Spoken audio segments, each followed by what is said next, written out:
Okay, so deck tech for yeah, for the next league, and yeah, we're just running back the same basic list. I think that this core may have, you know, just about everything we need to you know, to take down trophies and to get a pretty consistent win rate. The only difference, you know, as astute viewers may notice, is of course Valakut Awakening, which I think we did obviously play in a previous league, which I think is going to be also uploaded. It's recorded, and I don't think there's any major issues or anything. So in any case, if it didn't go up for whatever reason, we're playing Valakut Awakening, and you know, we could just play Forgotten Cave or Spikefield Hazard. And to be sure, Spikefield Hazard certainly is well positioned, and it certainly is missed. But I do think that Valakut Awakening does have a lot of advantages, and one of them is definitely that you know, like as opposed to like think about Spikefield Hazard is it's great at clearing early creatures, but it's not as good at late game grinding. And obviously, Forgotten Cave is slightly better at late game grinding, but it's not quite as good as Valakut Awakening. But anyway, here's my thinking with Valakut Awakening. It's kind of like a cross between what Spikefield Hazard offers and Forgotten Cave. Because one of the main things about Spikefield Hazard, you know, of course, sometimes we tag a Ragavan or a DRC, but a lot of times what Spikefield Hazard brings to the table is that it's a red card we can pitch, you know, with Fury, and we get a token pitching it with Seasoned Pyromancer, which is actually a bigger deal than it seems. On the other hand, what this also brings to the table is that, you know, it makes me feel a little more confident to play main deck Blood Moon, which I think is probably slightly better than main deck Magus. Other than Hammer Time, most decks that we want a Moon effect against, just good old Blood Moon is going to be more powerful. And yeah, Valakut Awakening enables us to pitch Blood Moon if for whatever reason Blood Moon isn't at its best. But also, if for example we do play Blood Moon, it enables us to pitch, you know, I don't know, extra lands which aren't as useful, like Den of the Bugbear perhaps, you know, or I don't know, like if Blood Moon is useful, we can still just either pitch cards to find it faster, or yeah. But yeah, I mean, for the most part, I guess it's like if Blood Moon isn't as useful as it is in other matchups, we can pitch it. But actually, the main thing I actually like about Valakut Awakening here, the main theoretical advantage, and I could really see this being like my go-to comes into play tap land for this reason, as long as I'm playing Chalice, is that Chalice is excellent, but at the end of the day, we can't even come close to cutting all our 1-drops, nor should we. And I just really like the way Valakut Awakening, you know, together with Seasoned Pyromancer and to a lesser extent Fury, it gives us a way to put these 1-drops that we're shutting off with Chalice to use. Because sure, we're going to end up with some 1-drop stranded in our hand, but first of all, hopefully we're bringing in Chalice against decks that we think, if we're bringing in to put on 1, which some decks we're going to be bringing it in primarily for 0 or for 2, but against the decks we're bringing it in primarily for 1, you know, first of all, the hope is it's going to cripple their deck more than ours, but second of all, the hope is that we can, you know, if we do start accumulating some 1-drops, eventually we'll draw into a Valakut Awakening, and then we can get some extra value by pitching all of them, you know, or a Seasoned Pyromancer as well. But yeah, and I just like that. I like that ability to get some value, and you know, makes Chalice a little stronger. Yeah, we're playing Blood Moon in the main, of course, like I explained. 4 mages in the side. I think Magus is just really, really good against a lot of matchups, and you know, when we want a moon effect, sometimes 8 moons is just really, really good. I'm playing only 2 Ensnaring Bridge. Certainly I played 4 in the past, and you know, depending on how big certain decks are, like you know,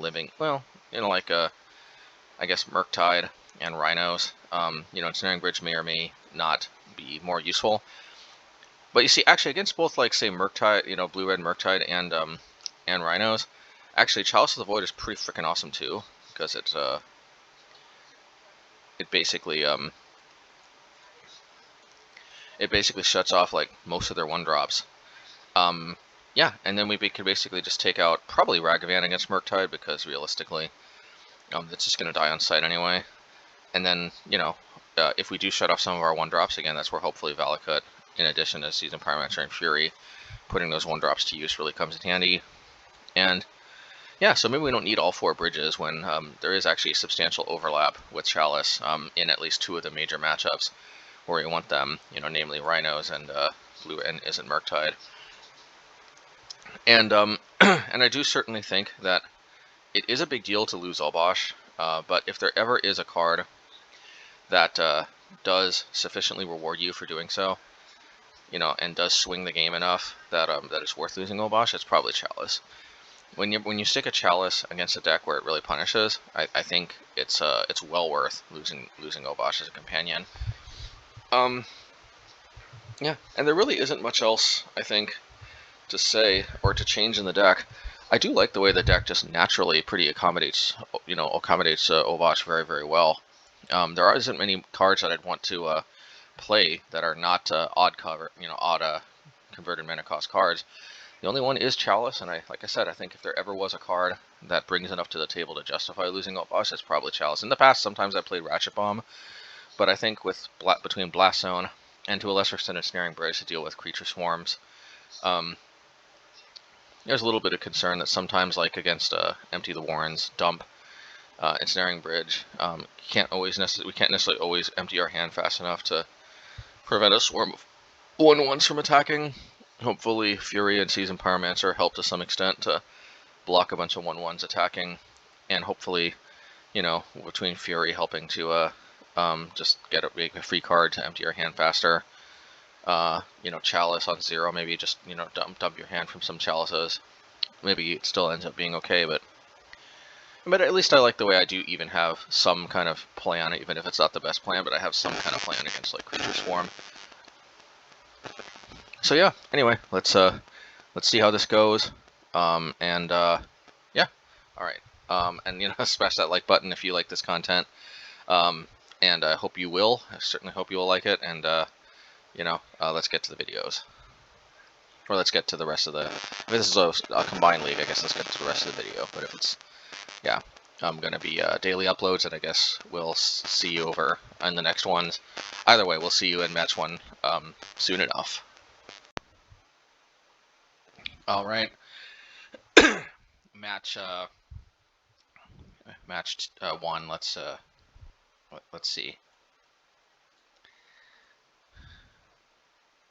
Yeah, seems decent.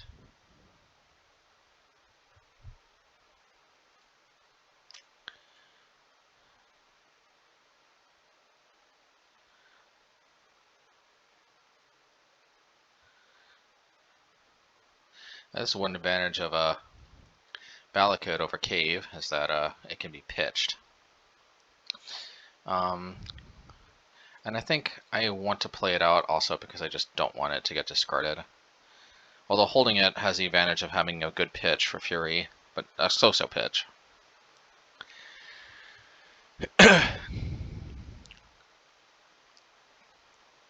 Okay, I suspect this is the Murktide deck.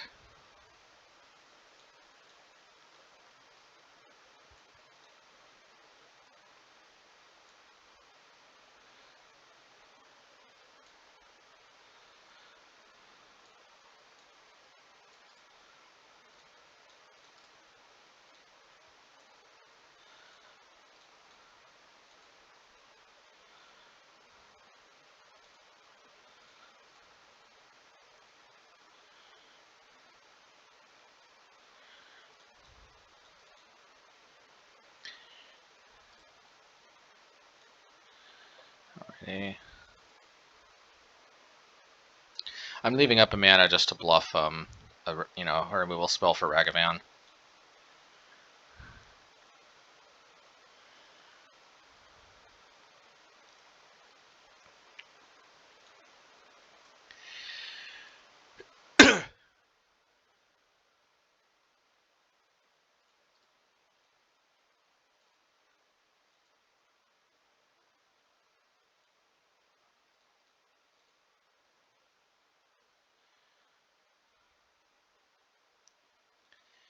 You know, I would go jam Blood Moon, but they're strongly representing Counterspell, number one. And number two, I'm worried that they're going to... yeah, but also they signaled that next turn Blood Moon still could have pretty good utility. So, alright.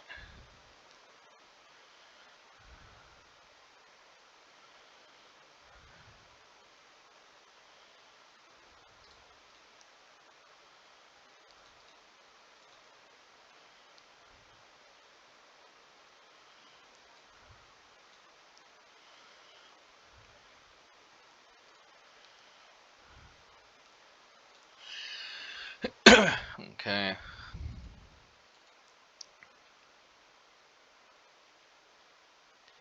As long as I can keep them off Murktide, I am fairly confident in my abilities to win this.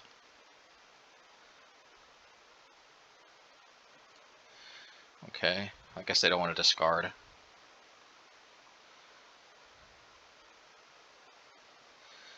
They can't play Murktide with just 4 cards in the graveyard, I think. And if they do, it'll be a 5/5, not a 7/7. Okay.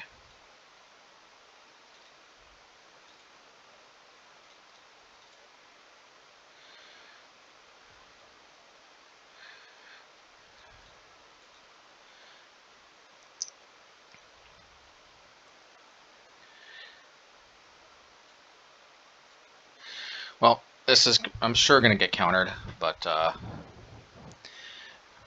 we at least get to hold a mana open, and maybe they don't have 2 counters. We'll crack this if, yeah, if they crack the Flooded Strand, then I think we crack. Okay.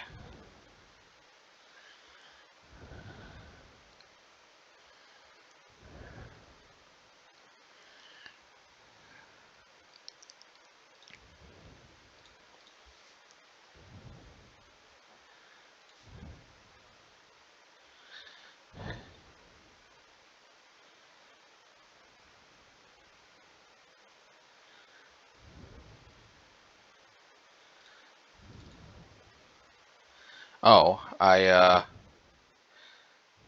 got just a little bit, I guess, what do you call it, distracted by something. Well, let's,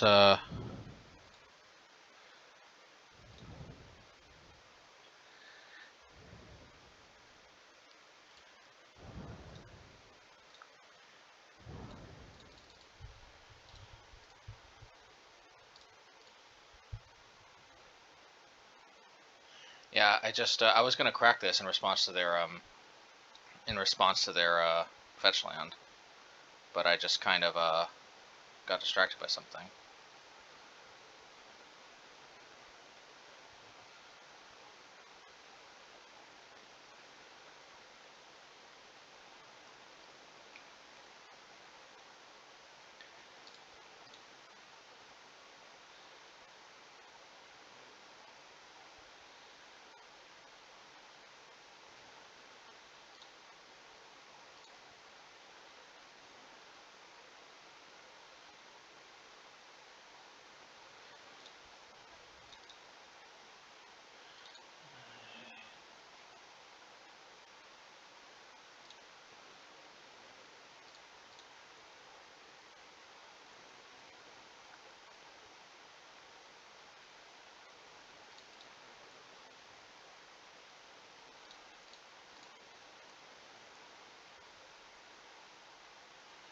Okay, this, I think, technically will do it. The question is, do they have Force Negation?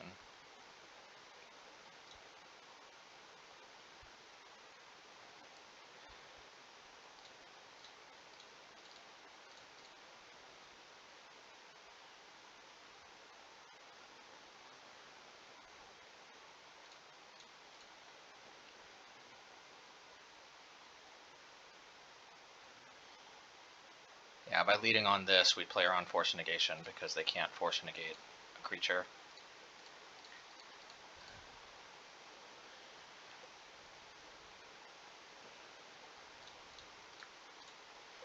Maybe this even turns out better, because maybe we prevent them from, I mean, we created an opportunity for Blood Moon. And they did use one lightning bolt, so they may not be able to finish us off. We shall see.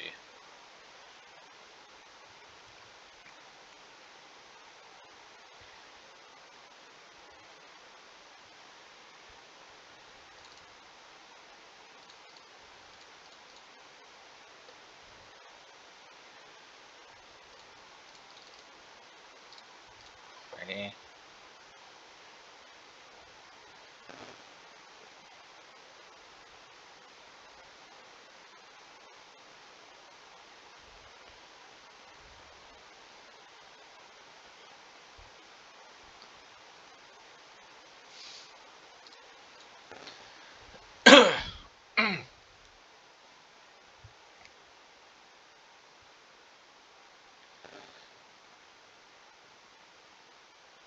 Man, if they mill like another basic island, it'll definitely be good for us. Let's see, instant creature. Yeah, I think it's just instant creature. There's not even any sorceries, which is good for us.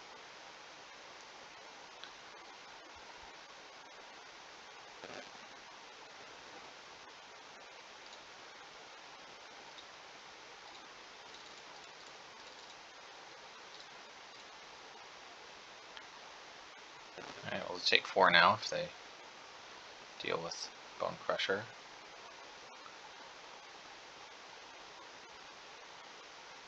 Okay, well, we gotta use a lot of that. That's good for us.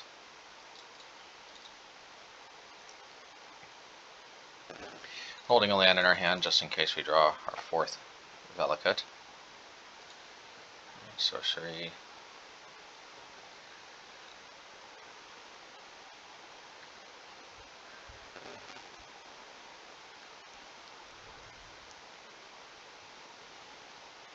Okay, so a Murktide next turn could cause problems. Thankfully, we have this. Man, I need a frickin' Hammer Bogargan, ironically, of all things.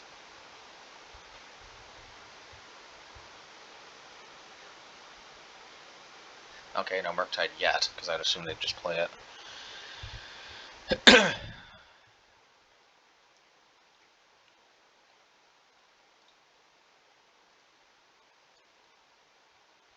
think that's all 4 expressive iterations.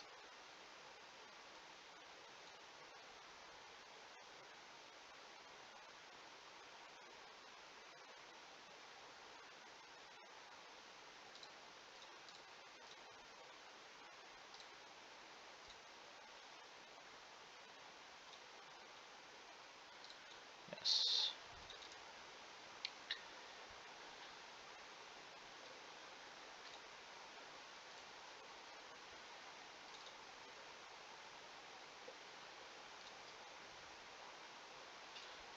Let's lightning bolt. Alrighty. You know, like I said, it's weird. Good thing we kept our wits about us. That was definitely. I'm not gonna lie, that was a misplay, where we just blanked out and let them play the Murktide.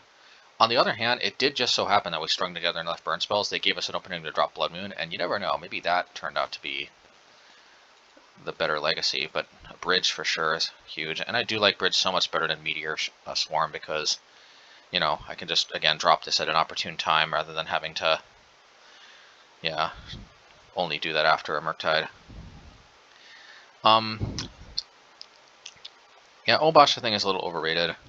Can be good if under certain circumstances, but Chalice I think is going to be huge. And I think Chalice may only be possible in part. Well, I shouldn't say only possible, but Valakut Awakening helps so much. So let's see here. Yeah, I don't think we need Ragavan because, you know, they've got like unlimited removal.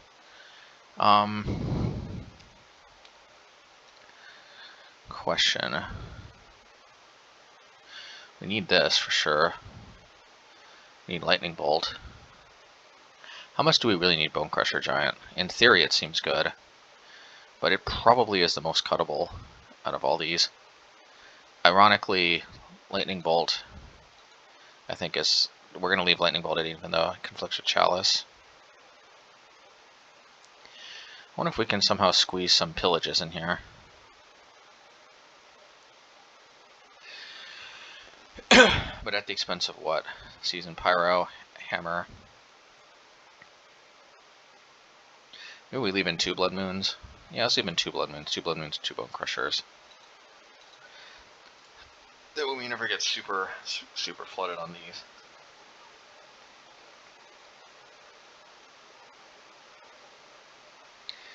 Okay, you know what?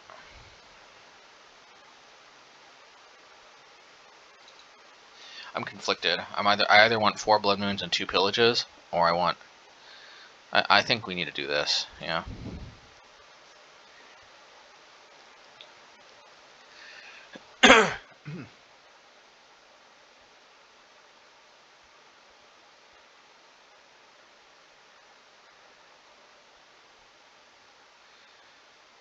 Alrighty.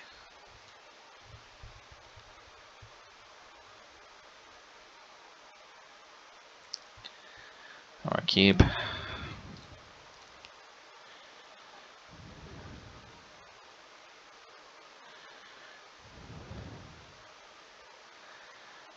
Ragavan. Ragavan does everything a Ragavan can.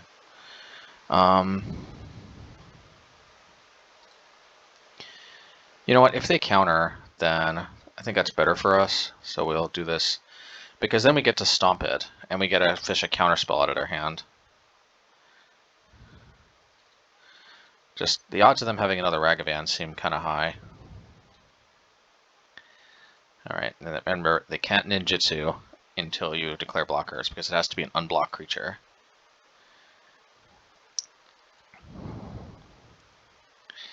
Alrighty, alrighty. Alrighty, alrighty. Ooh. I think I have to... Jeez, I really feel like I need to play Relic and stuff first before dropping Chalice, but this is just a perfect opportunity to land a Chalice. Fortune favors the bold. Let's do it. No Spell Pierce.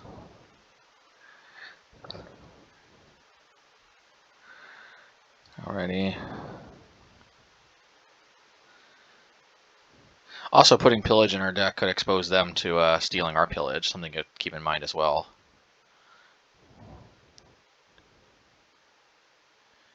Okay, that's going to get countered, so... It goes to our graveyard too, not theirs.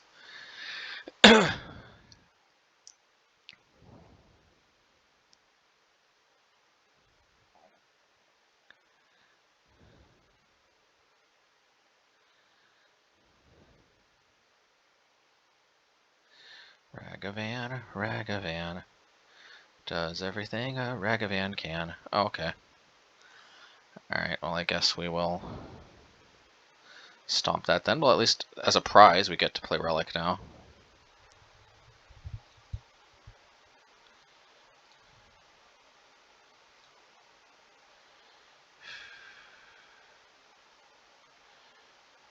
Guess we'll do this.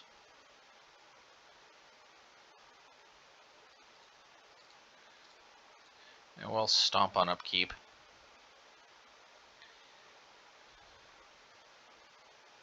That way if they do have counterspell, they're going to have to tap their mana a little bit more juicy.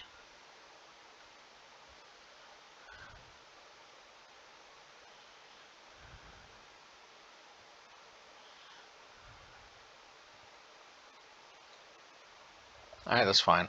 They just saved themselves 2 lives, effectively. They saved me from having to pay 3.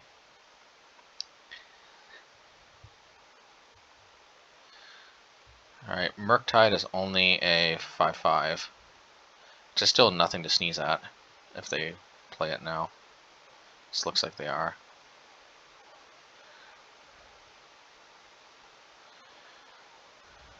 Alright. Also, notably, if this was Meteor Swarm, then it wouldn't have we wouldn't have been able to cast it.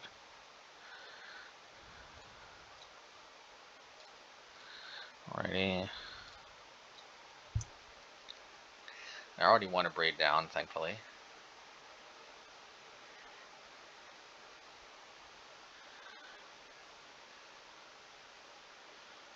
What is this? Playing Murktide? 5, 6. No, that's not quite. They don't quite have enough to play another Murktide.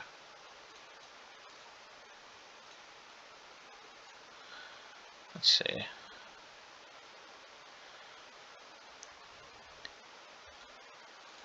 Well, let's see if we can just finish this off.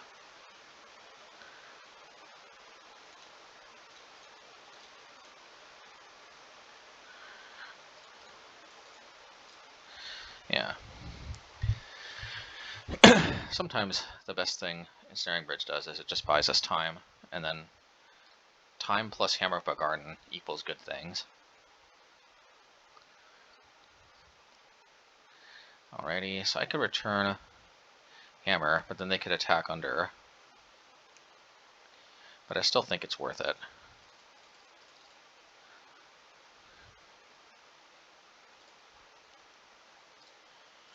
Alrighty, alrighty.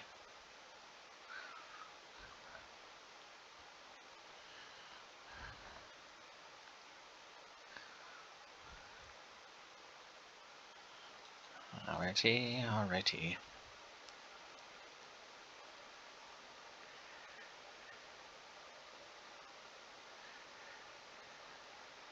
If they attack for 1, it's acceptable.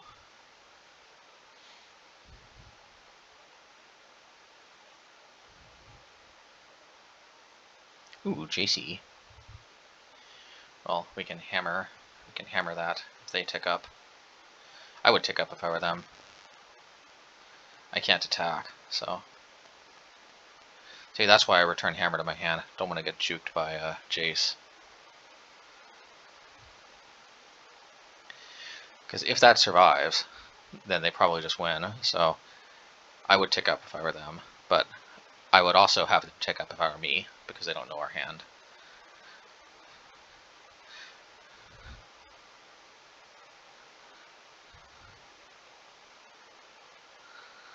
Let's see. I mean, they got to tick up, right? They know we've got Hammer, yeah.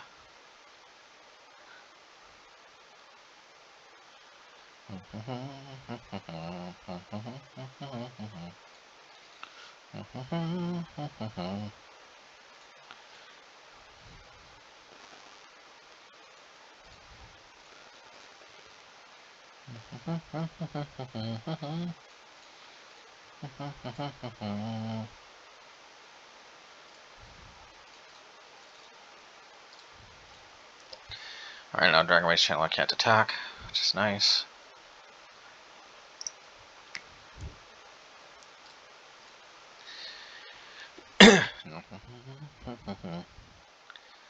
The old Hammer Bridge.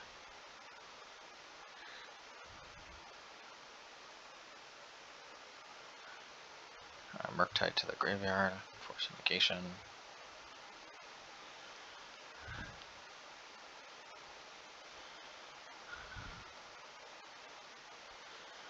Another Murktide.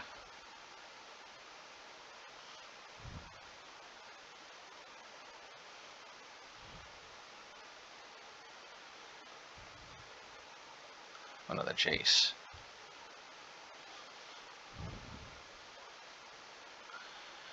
Maybe we just hope to draw a land and then bust break Blaststone up to 4.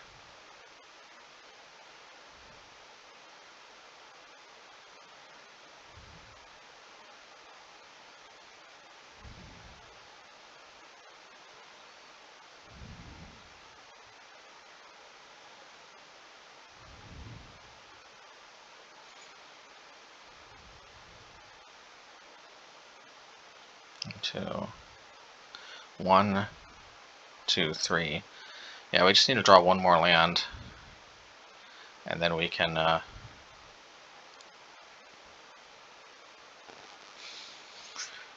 It's a risk, but I'm gonna.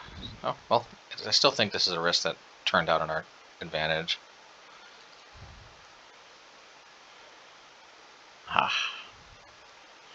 Not exactly what we were hoping for, but not bad either.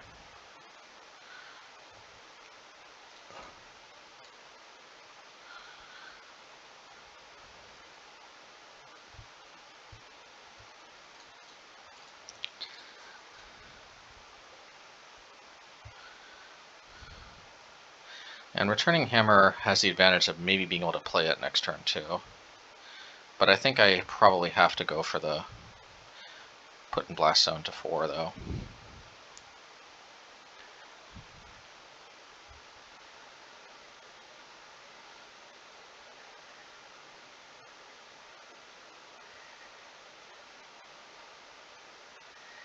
JCJs.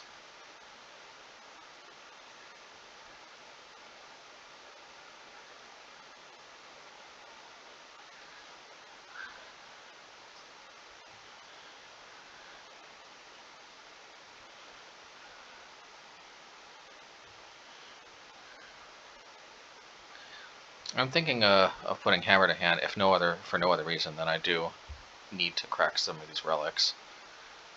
And cracking them when the hammer's not in the graveyard would be preferable.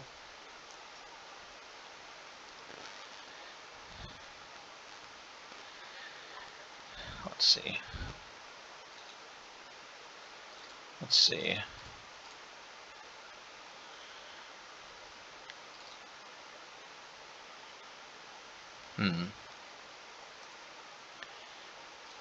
Alright, let's do this. I want to draw another red card, ideally.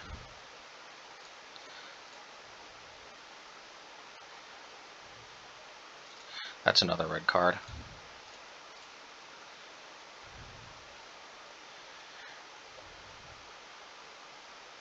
Maybe I should have attacked first. Alright. Yeah, I should have attacked first.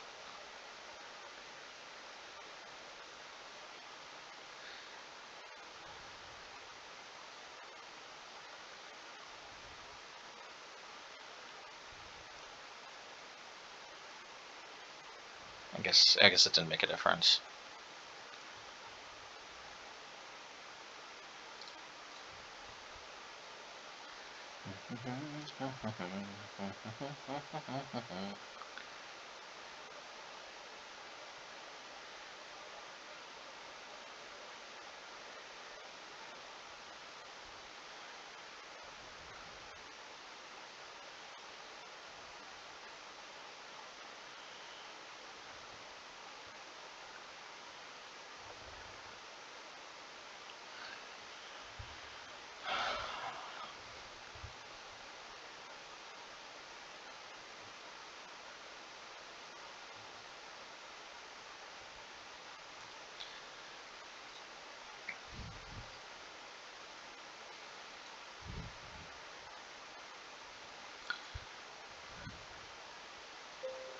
What if they have like 3 counter spells off the top?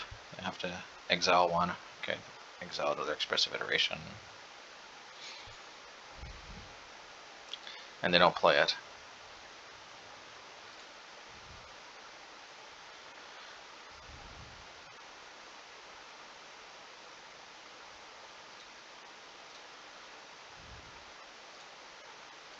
Well, clearly they're going to counter this, which is fine.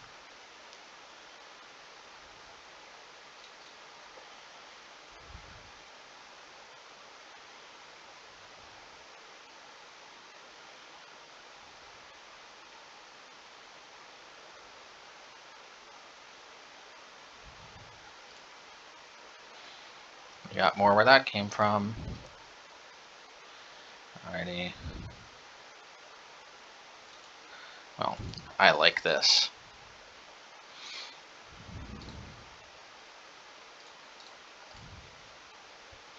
Alright, now we can send the Blood Moon back. And return the hammer.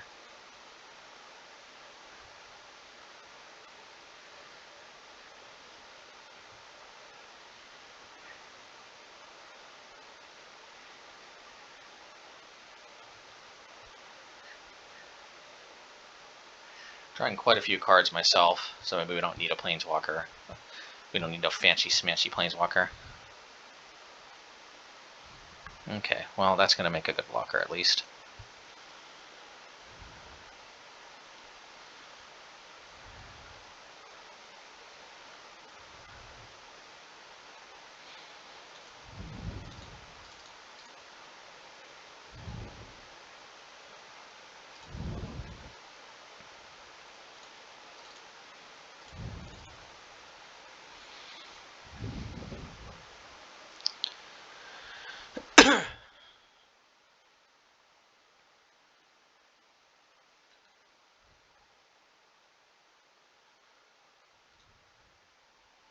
Instant land.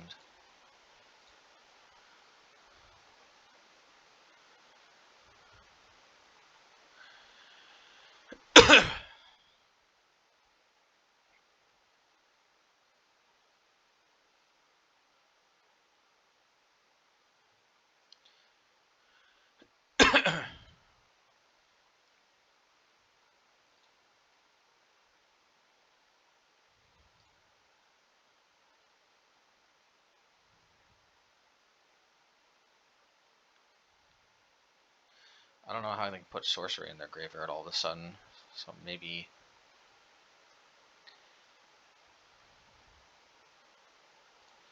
we take this opportunity right now.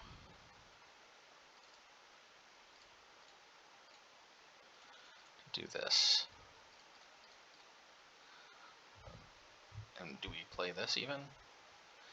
Seems wholly unnecessary.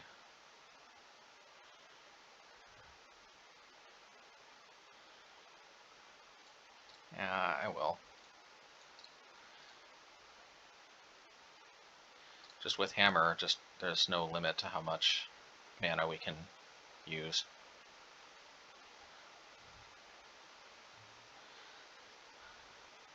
What we may want to do is focus on taking down the Murktide, though, so we can... No, we'll take down them with Hammer, I think.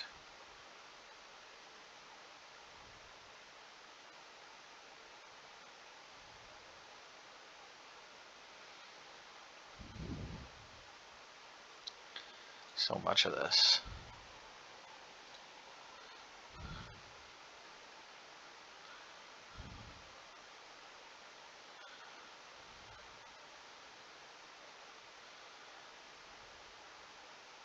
Let me see. 1, 2, 3, 4. It's not even close to being enough, so let's just...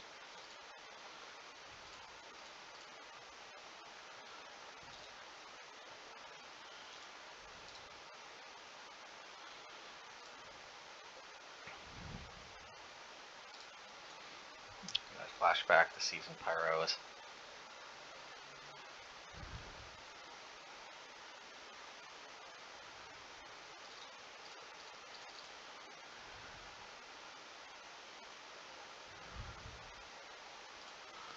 And then maybe we... Yeah.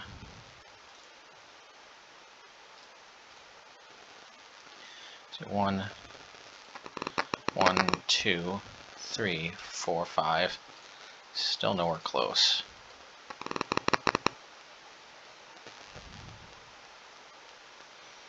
But if we draw another mana next turn, then maybe.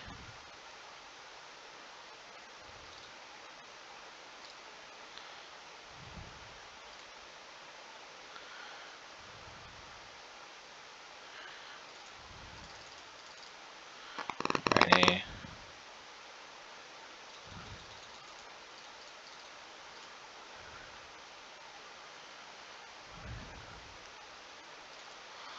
Alrighty.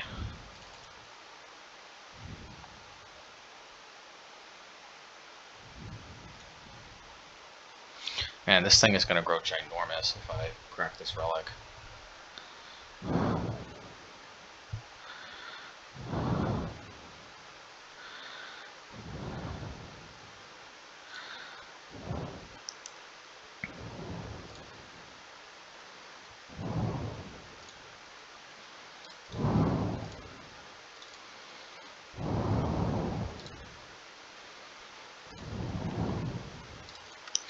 Yeah, we'll just whittle their life total down.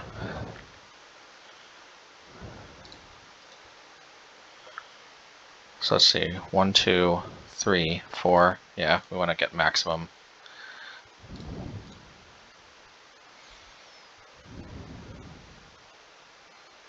Maximum advantage.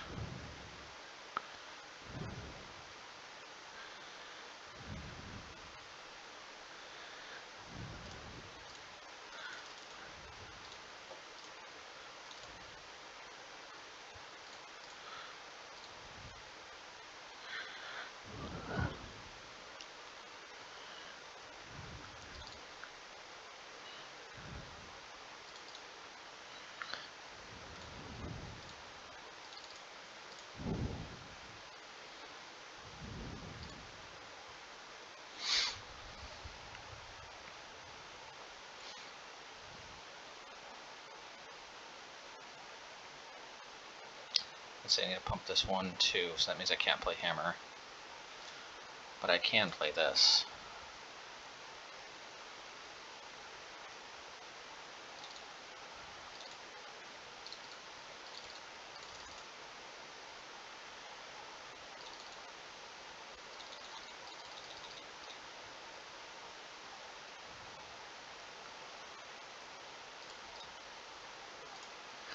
Alrighty.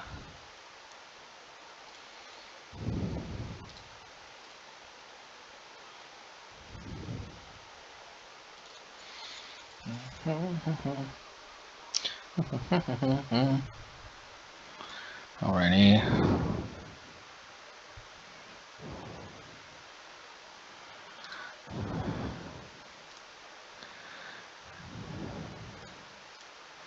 One, 2, 2.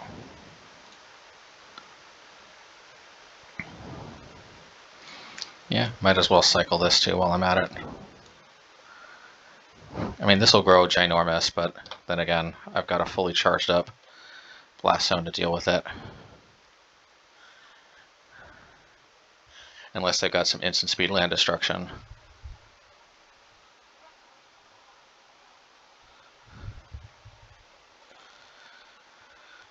Okay. Yeah, let's get rid of this.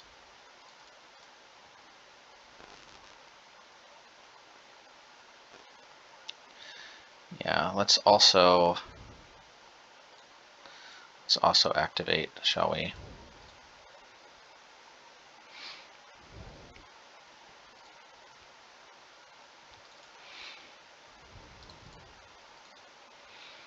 See how this goes.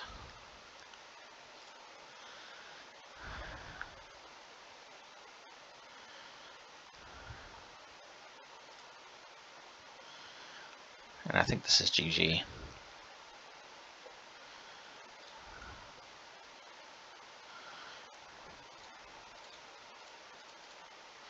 And then we'll play Pyrite Spellbomb. Actually, we should play Pyrite Spellbomb first, because then if they countered it, then we just play Hammer, and then that's that. But alright, taking it down against Blue-Red Murktide, nice. Alright, match 2. Let's see. Alright, not bad.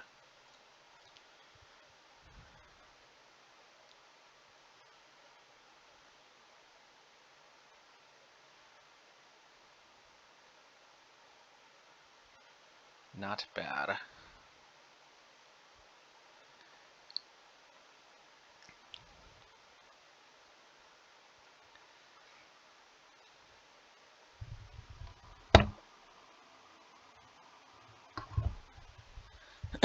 Alrighty, let's see here.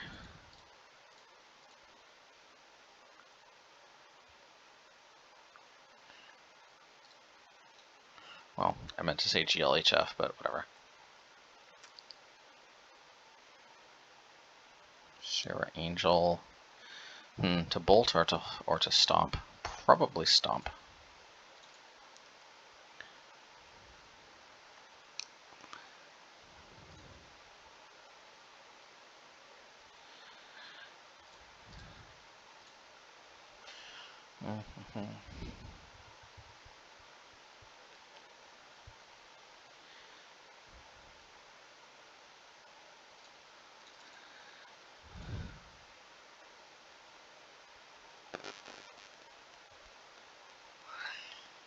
Let's see.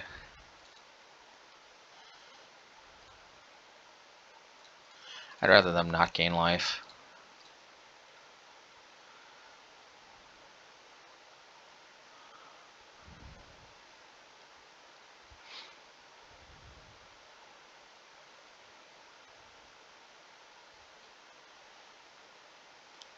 Martyr of Sands. Well, thank goodness we're nowhere near as cold to life gain as red is, as Boros Burn is.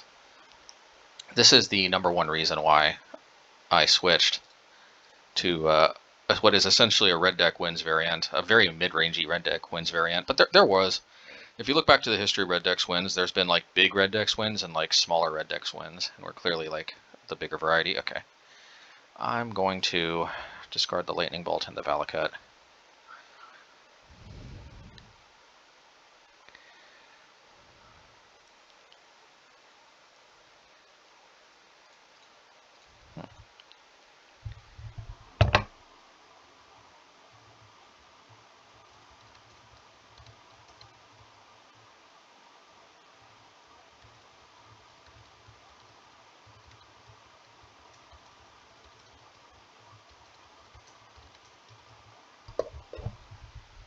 Alrighty.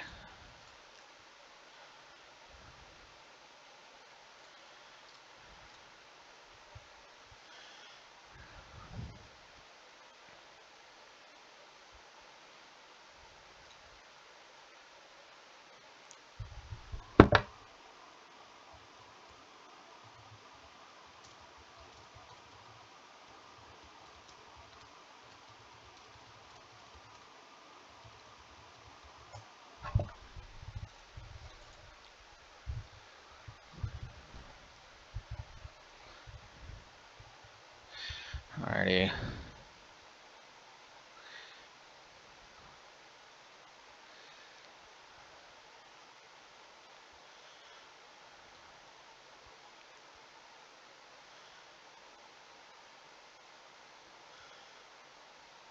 Okay. Well, we definitely want to do something about that. And we can do something about that. Well, actually, unfortunately, yeah, we can actually stomp. Yeah, so we will.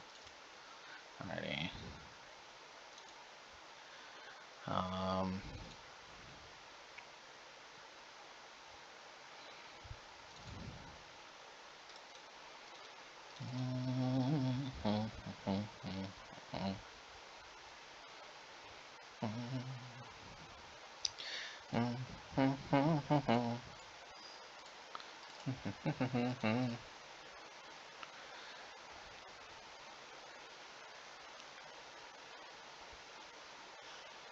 Alrighty.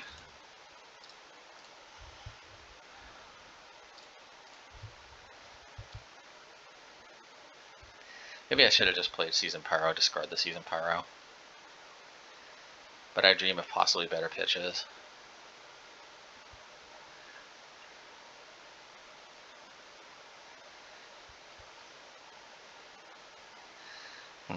Gotta deal with that somehow.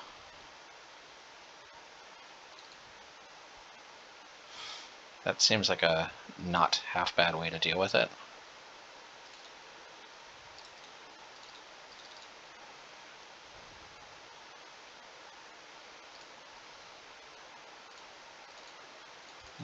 Okay.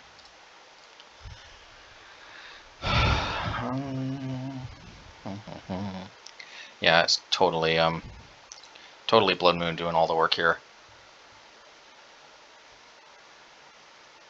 Yeah, but it slowed them down, where I think it helped out enough already.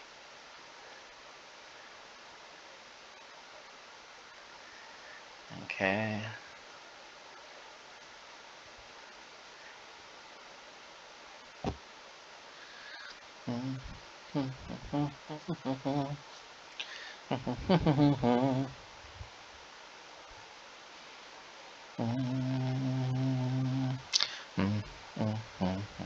Okay. Yeah, I like that interaction.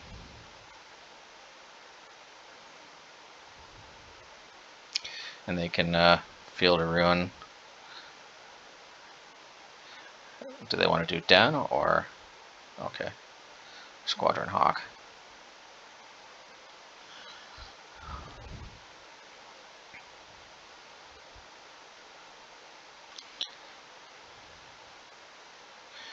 So they can gain 3 times 4,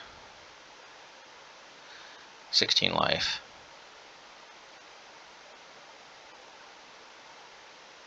Oh, sorry, 12 life. No. Yeah, 3 times 4, 12 life.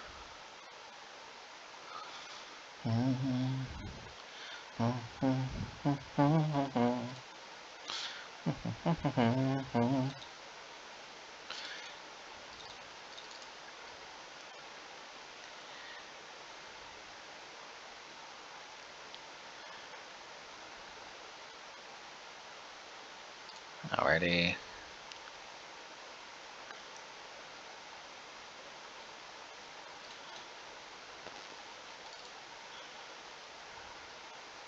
And it might just be worth it to just go for this. Maybe I should have gone for this a long time ago. Or not. Maybe Bonecrusher would have just been better. What you really don't want to have happen is drawing a third Pyromancer.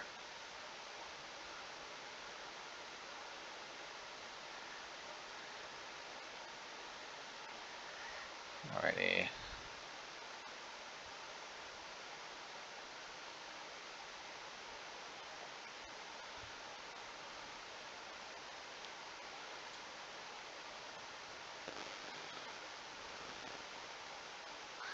Alrighty.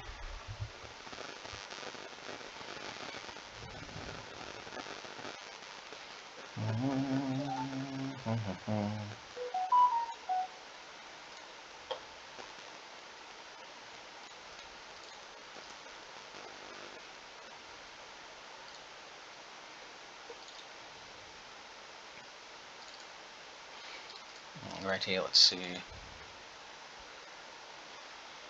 A lot of life is always a good thing.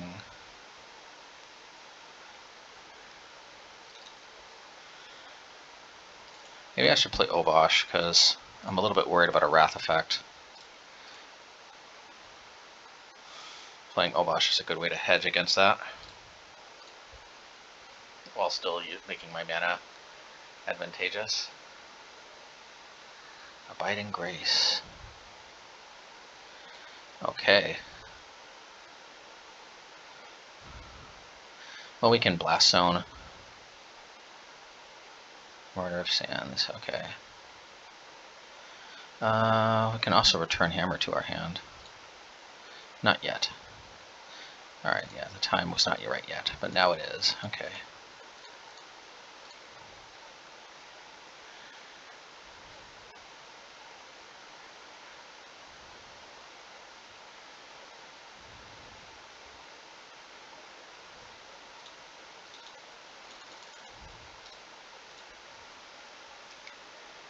You can gain 12 life, up to 21. But this is a lot of damage, though. Okay. And see to all those doubters about playing 11 basics. See, look at how many basics I'm ripping out of my library.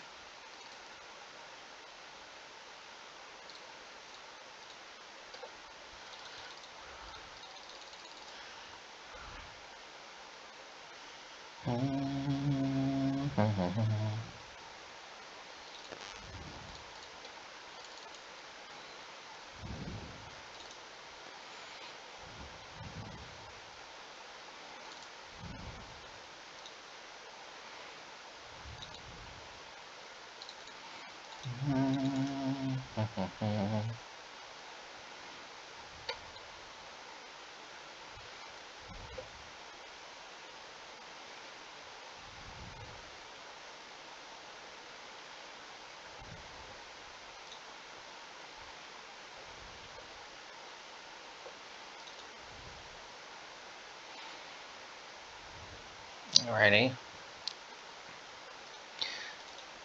Probably block the token. Alrighty.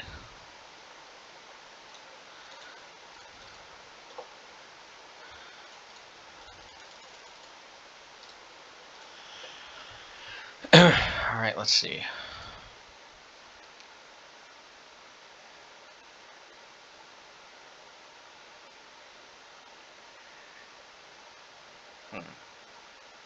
They can gain 2 times 3 is 6. That's not quite 30 yet.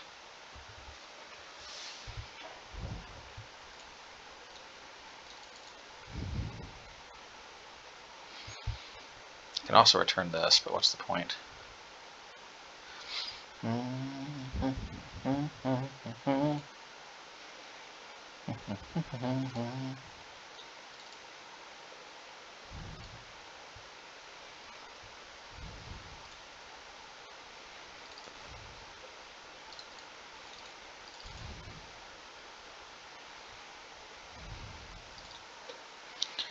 Alrighty.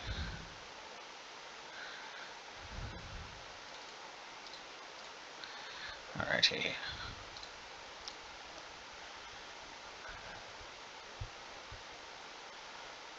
I think Blast Zone on Abiding Grace is going to be the better long-term strategy.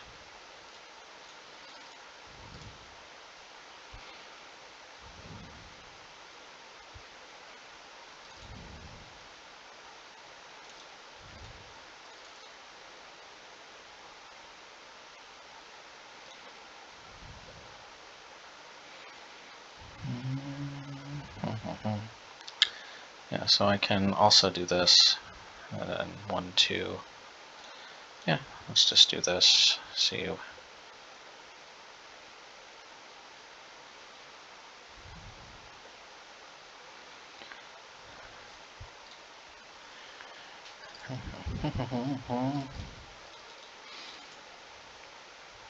If they want to trade, that's fine. Well, they did that before blocks, I guess, because they. Okay.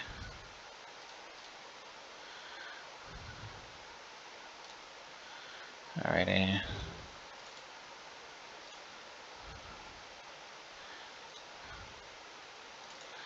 Alrighty. Well, for next turn.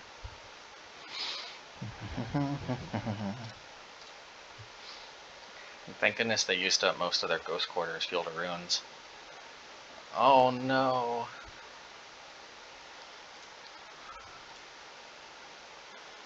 Alrighty.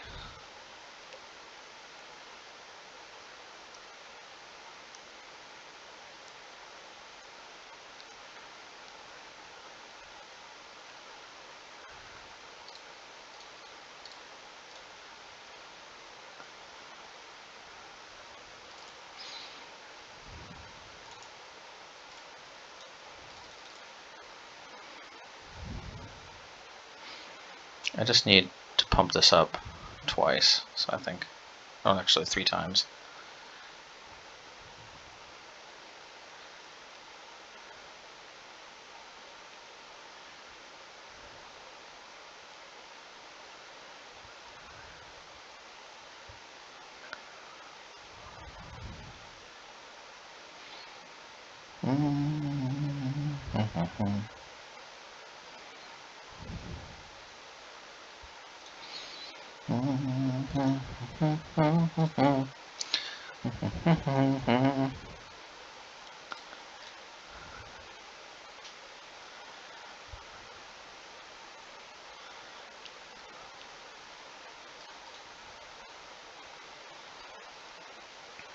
Alright, at least they're below 30.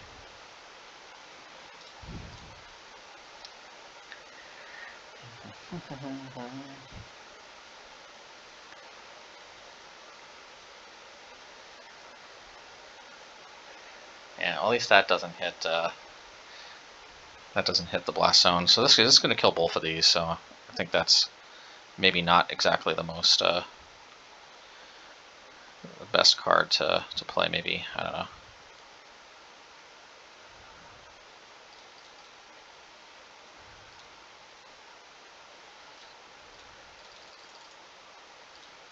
Alrighty.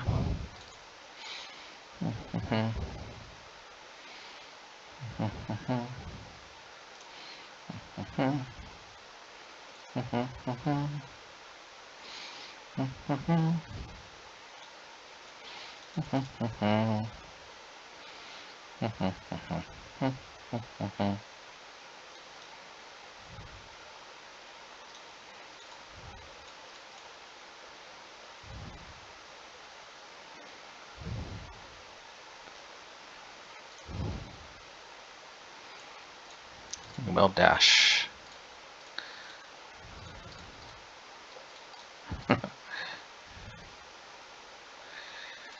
Yep. Yeah, Hammer is like the king of grind. It's like literally unlimited grind.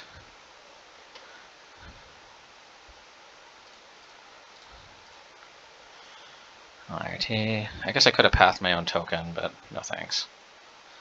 Alright, they're gonna Ghost Quarter my... See, look. See? So all those doubters to have, like, 11 basics. Like, come on.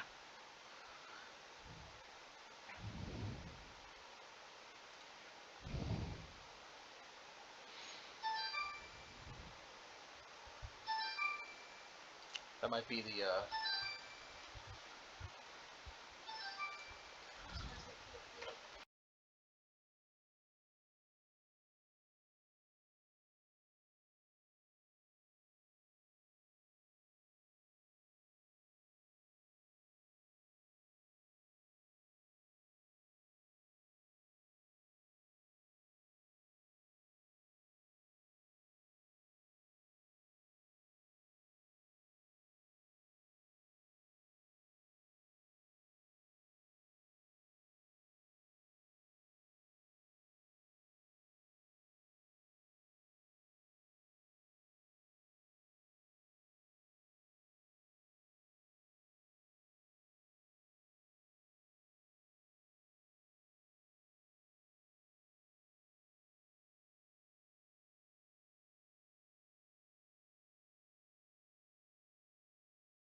All right, match 3. Excuse me for the audio going out at the end of the last match, and my apologies to my last opponent. I got a fabled phone call, as you may have heard right before the audio cut out. But I continued playing, so I don't know. Hopefully, it's still good enough, even though it doesn't have the audio. So let's see.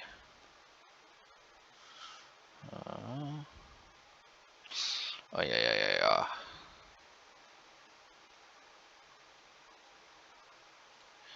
We may need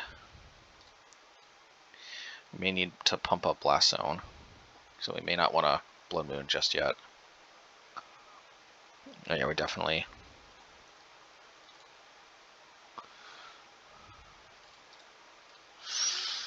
All right, let's see.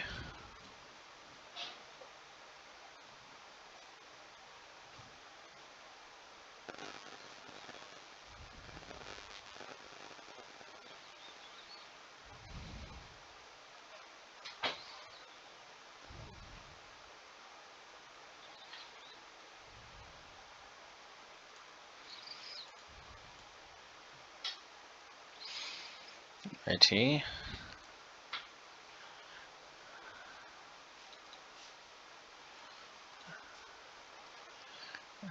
Are they gonna go for War of Invention?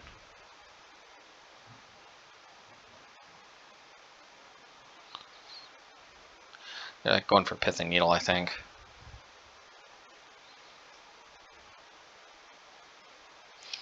God, this deck is annoying. But we can have somewhat interaction. I don't know. Maybe Blood Moon then, if that's how they're going to be.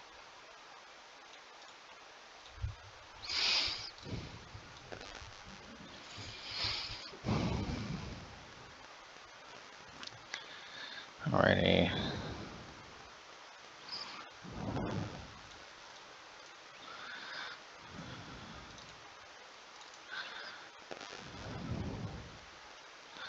Maybe I get rid of these extra Blood Moons.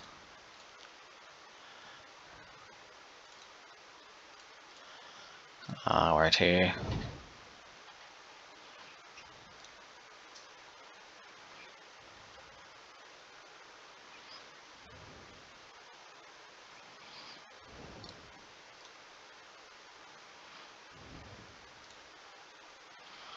Maybe we'll just take care of that right now.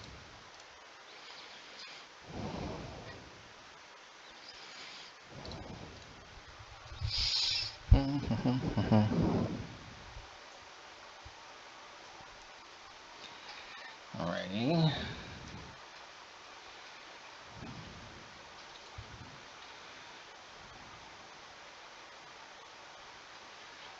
Alrighty, so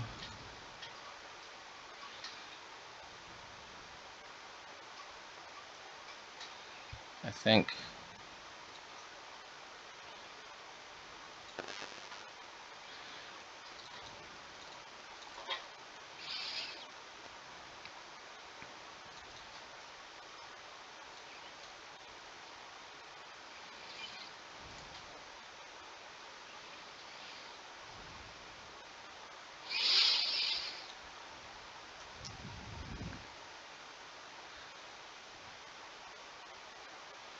alright, well, we'll lightning bolt that one.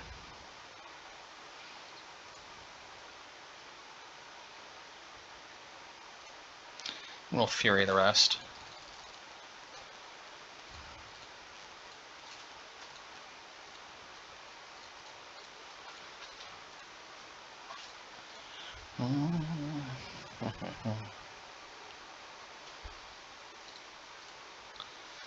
Alrighty. Can we pull through? We might be able to.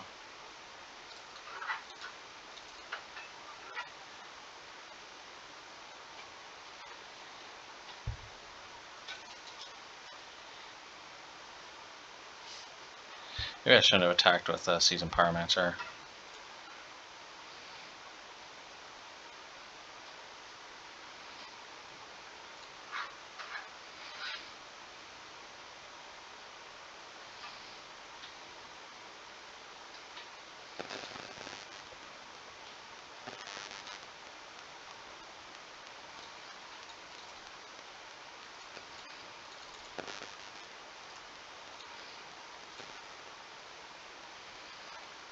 Alrighty.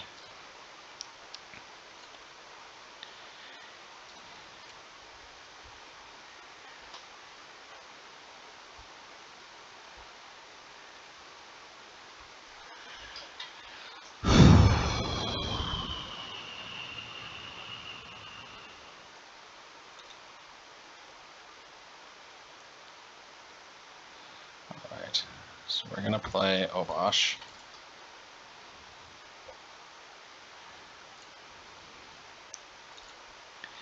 We are going to attack.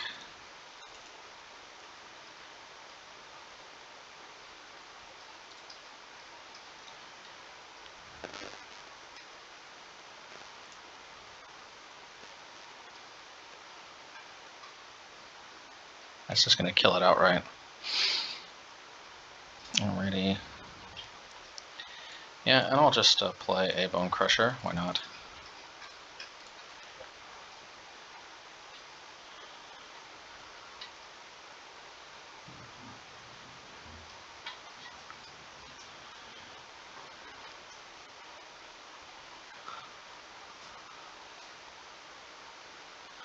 Alrighty.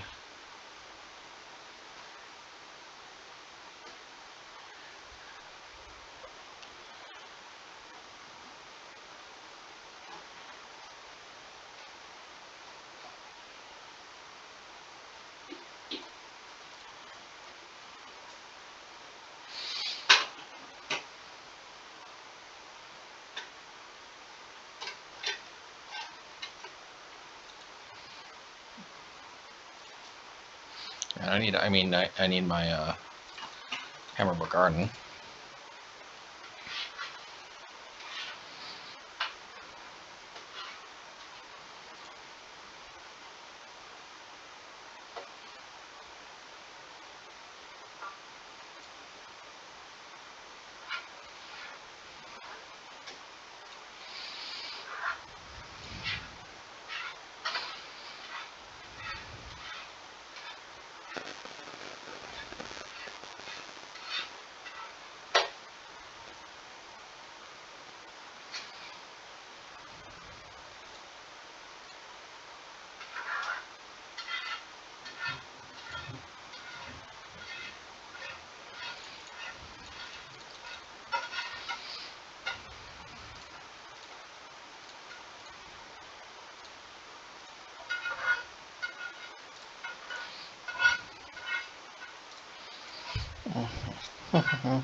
Yeah, without Hammer Bogargan, it's just kind of tough here.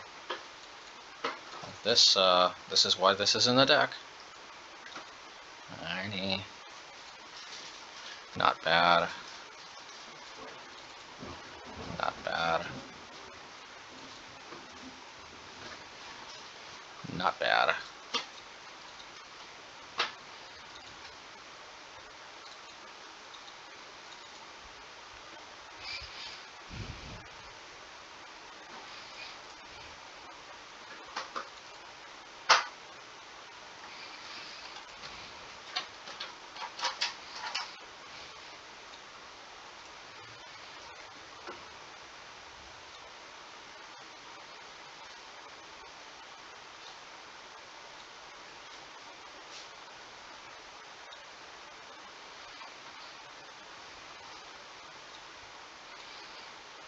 Alrighty.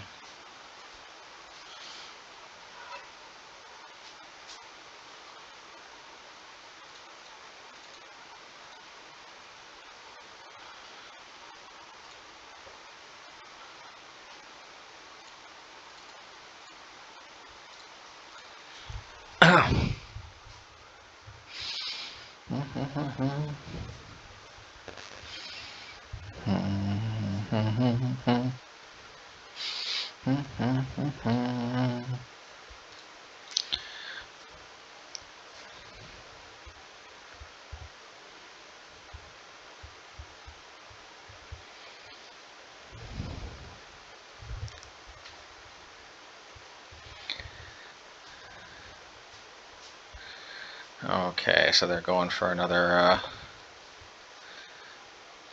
word mention, it seems. Or a Teferi. Or an Urza. Okay, now they can just go infinite.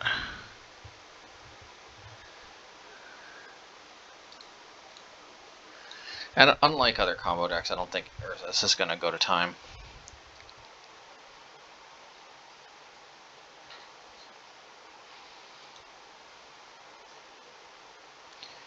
God, what an annoying deck.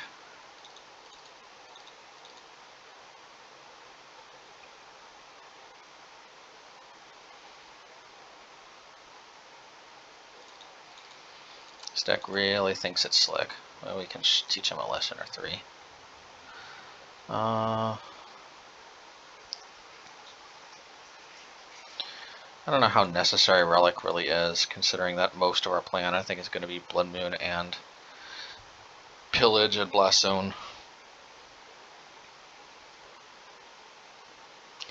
I could play Chalice as a preemptive measure against the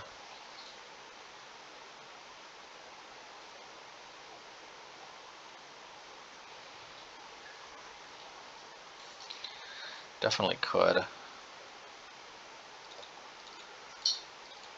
But the Obosh could be very critical too.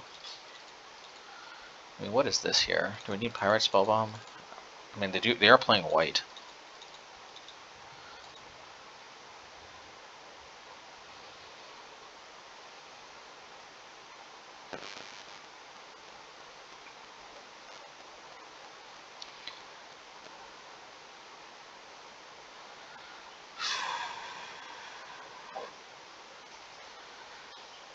Yeah, believe it or not, Bonecrusher is gonna make the cut.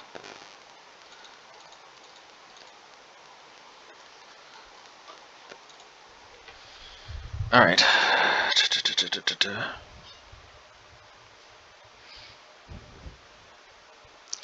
Pyrite Spellbomb is unnecessary evil because of pro white creatures.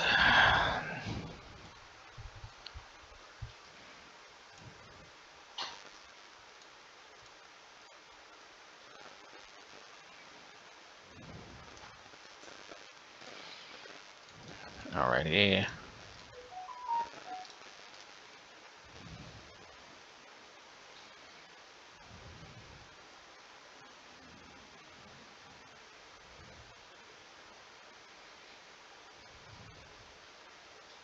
Portable hole. Okay.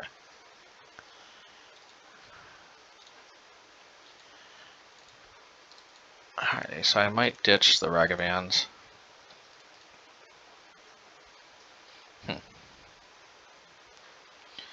Yeah, let's play Seasoned Pyromancer.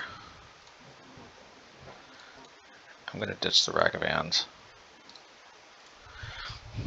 I guess if I knew I'd draw more burn, I probably would keep one as a, you know, just in case.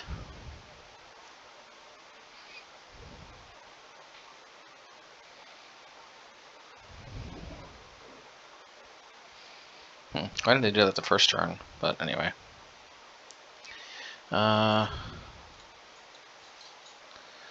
Yeah.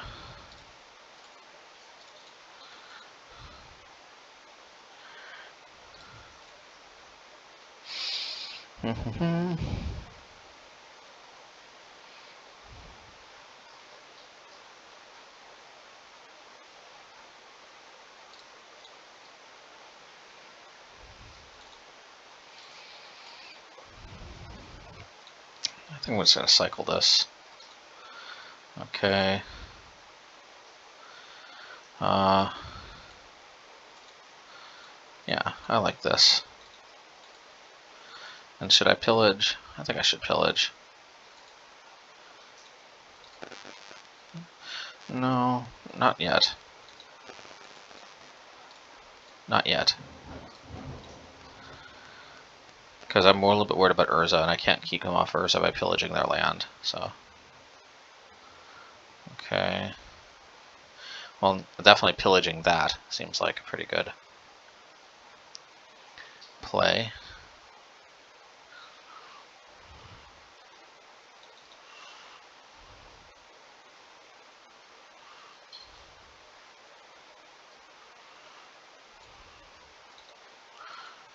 Alright, let's see. This may force them to make a bunch of tokens, which we can then Fury.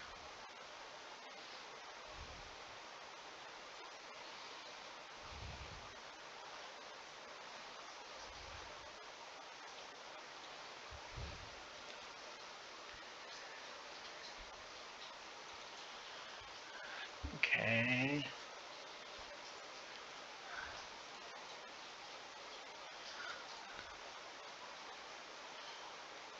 Alrighty.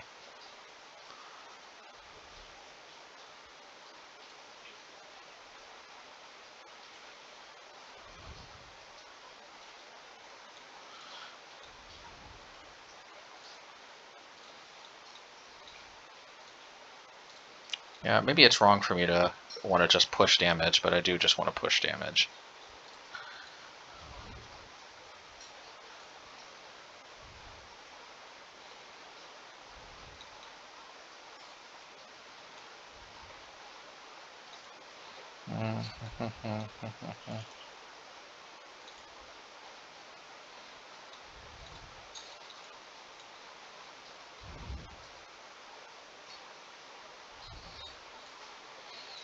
Alright, so we have lethal as long as we have another red source, or we can just get through with attacks.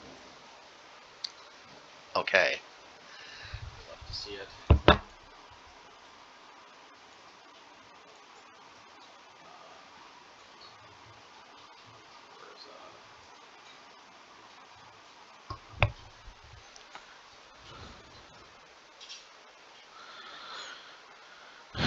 Okay.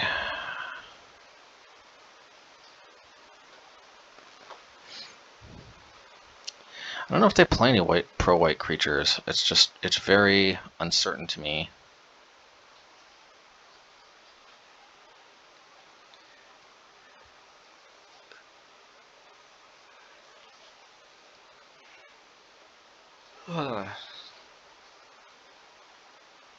Pyrite Spellbomb can also get shut off by Pithing Needle, so maybe we will do this. Man, what a three heavy curve this is. I almost feel like just throwing in Chalice just while I'm at it, but maybe it's okay.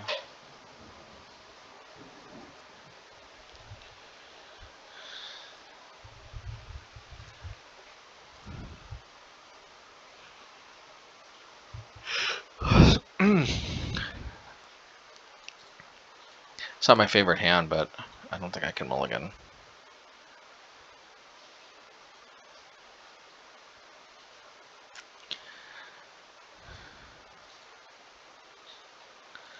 Alrighty.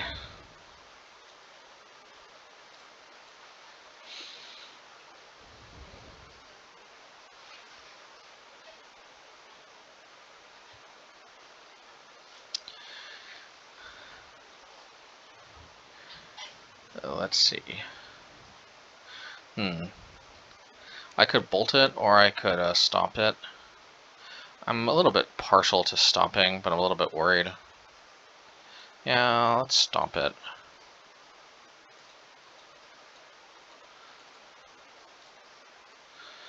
Alrighty.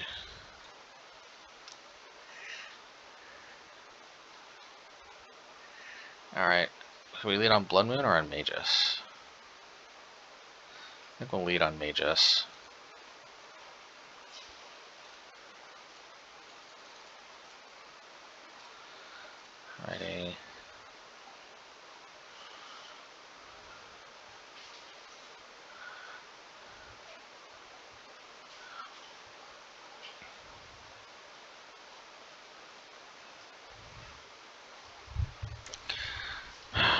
Yeah, Magus, because also the Blast Zone could be important.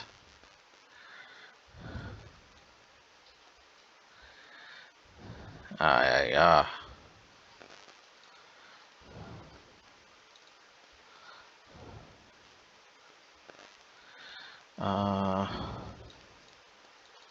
Let's do this. Let's ship everything back. Let's put it all back. Okay.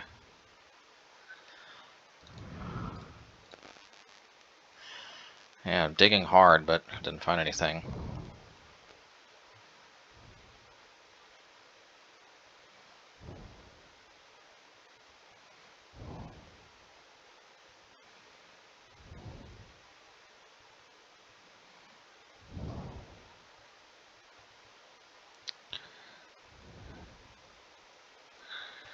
IT. IT.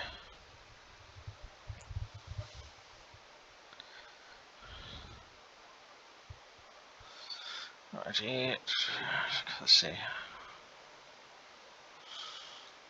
Well, as much as I like Bonecrusher, I think I like drawing Pillage better.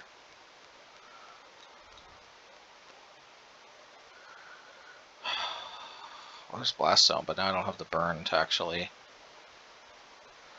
turn it on.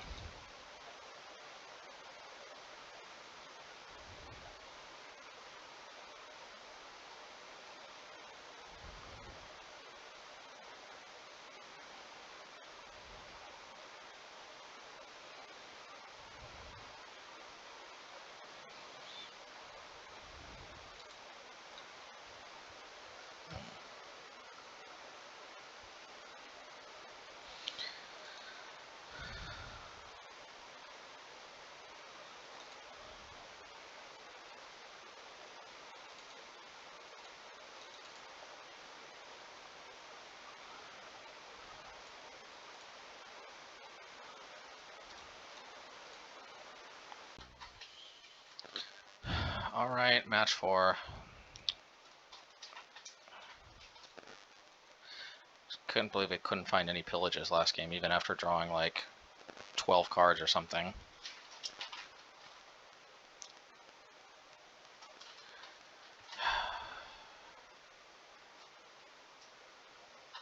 Urza is not that hard, but sometimes it's just...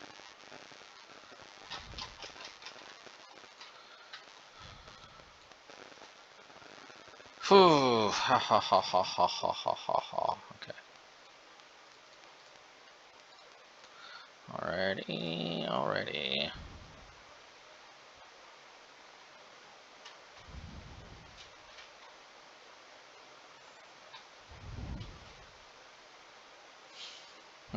Burn. Burn without Laris. Oh, okay. Something. Oh, yeah.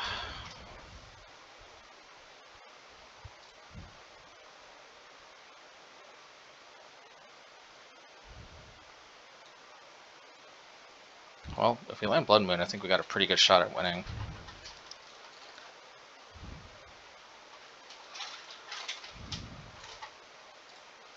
Alright, because they can't make Dwarven Mine tokens, and they may not have any other colors either.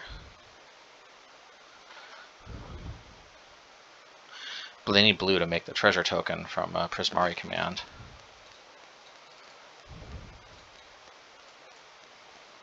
Yeah, extra Blood Moons are probably not super necessary.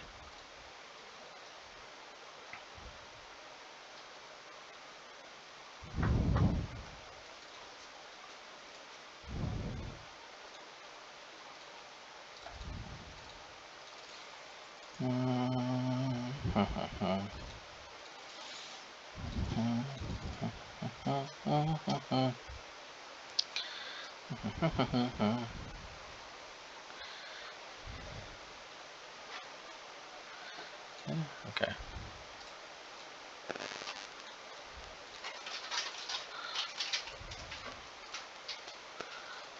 Alrighty.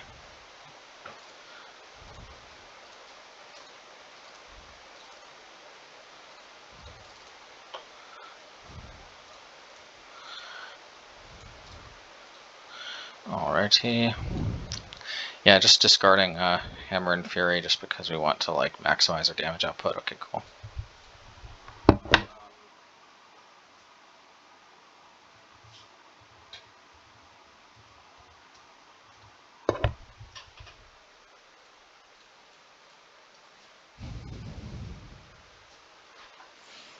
Okay, what kind of tech do we have for this matchup? Honestly, not much. I'm tempted to say Ensnaring Bridge, but if they once had Iona, and Iona definitely gets around Ensnaring Bridge.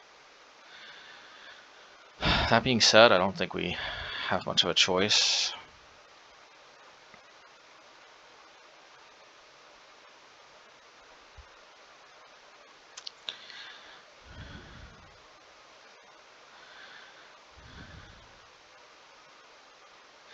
I mean, Fury can be useful against Planeswalkers.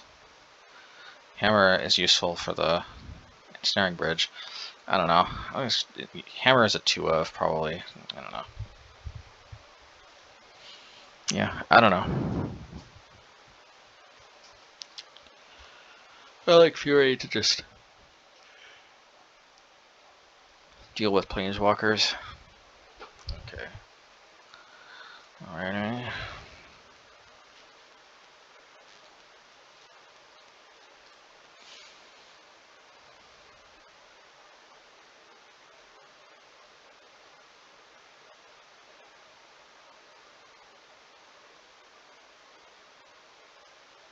Hard evidence.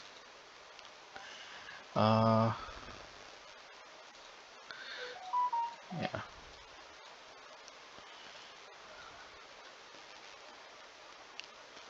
Create a 0/3 blue crab creature token.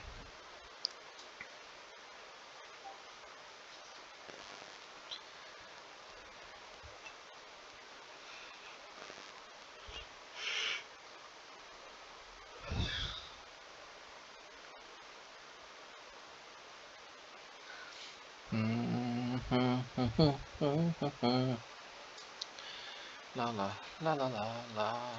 Let's try this.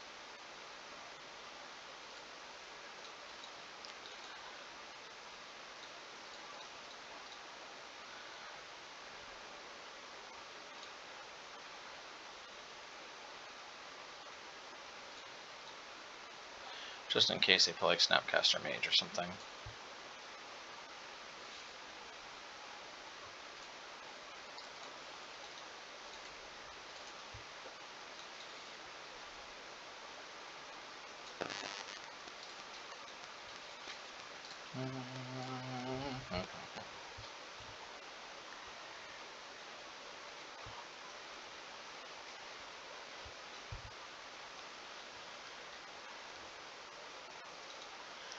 Alrighty.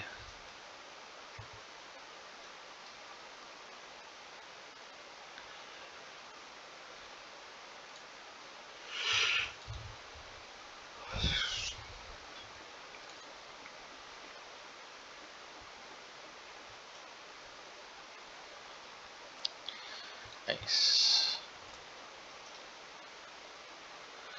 Well, let's see if we can drop the bridge.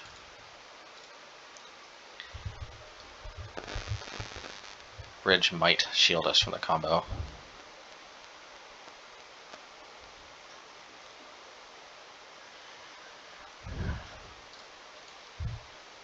The Lorehound combo.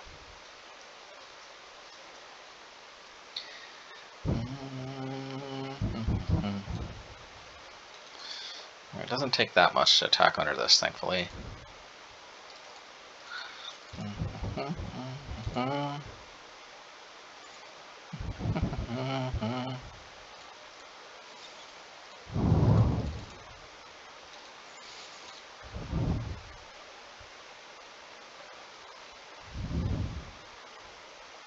Yeah, that's fine.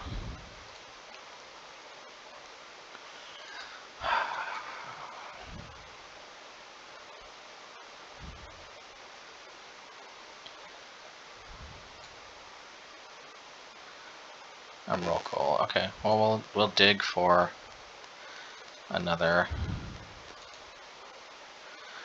the other ensnaring bridge.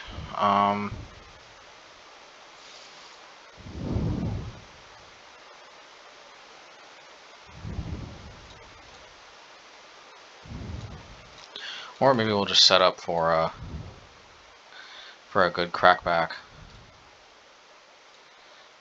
Because think about it. Think about it. They can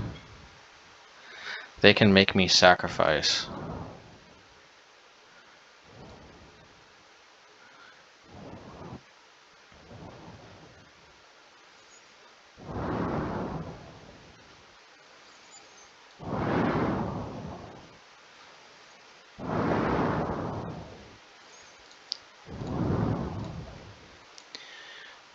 I probably should have done that earlier, but this way we can discard the Pyrite Spellbombs and it's no big deal.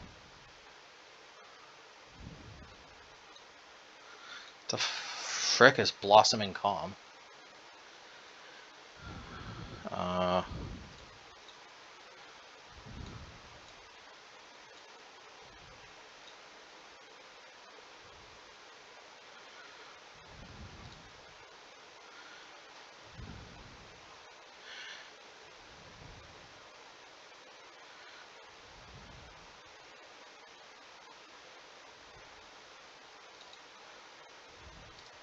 Man, this feels like some bullshit right here. Excuse the French. Man. Blossoming Calm. Give me a break. I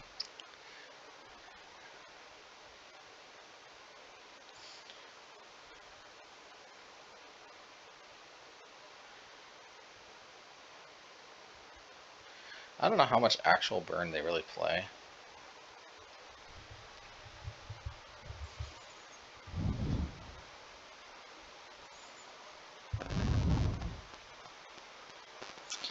Yeah, but I don't know, this just seems right.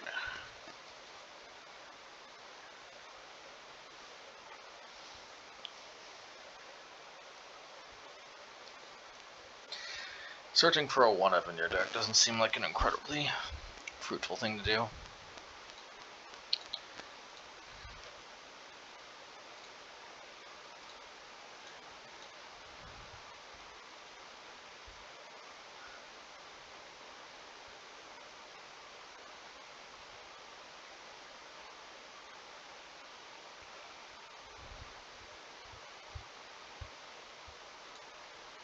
Alrighty.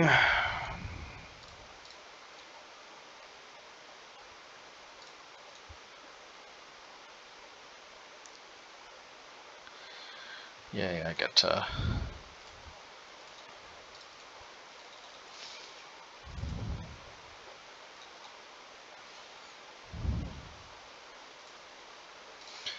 maybe I get to end a turn Valakut Awakening, actually.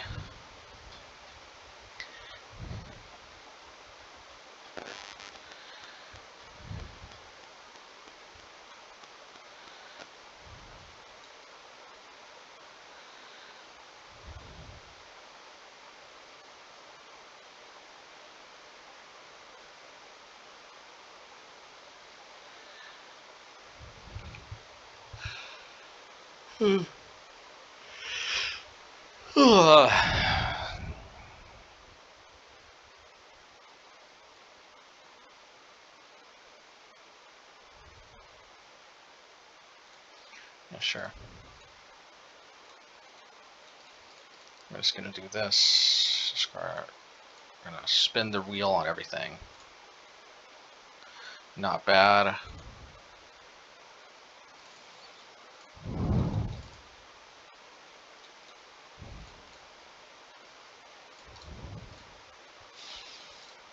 Okay.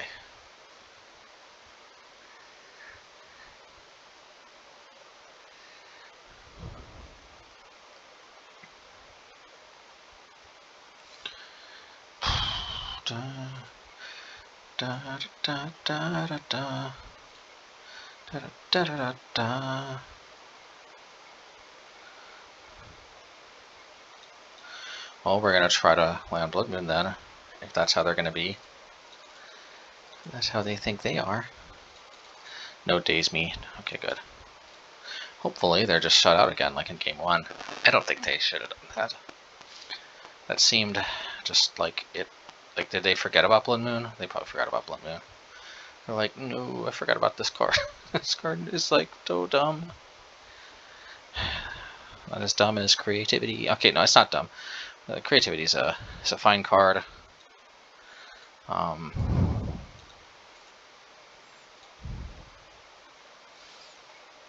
Yeah. All right, let's just. Do we want to? Yeah, let's just add more of these to the mix. Hopefully they don't play Anger the Gods. That would suck.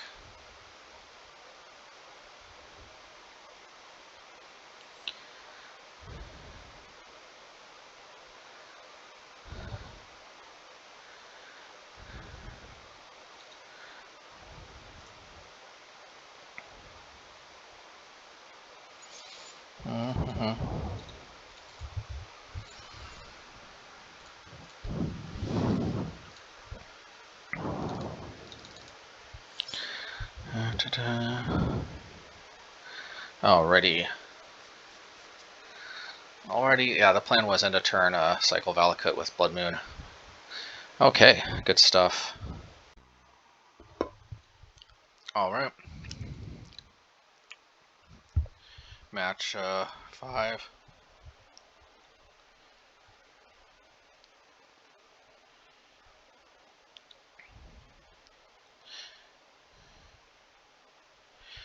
And we've got Cave Dan. I wonder if Cave Dan is related at all to Magic Dan.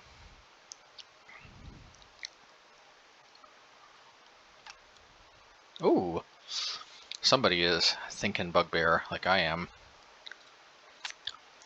So they might just bolt it, but so be it.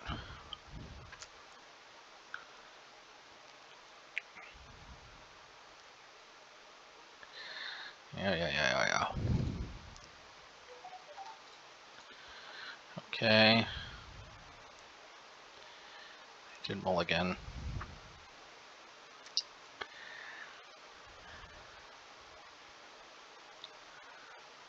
Alright, then Bugbear-tastic.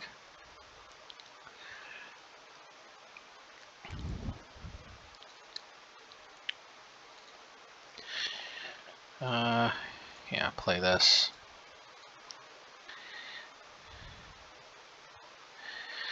Let's see.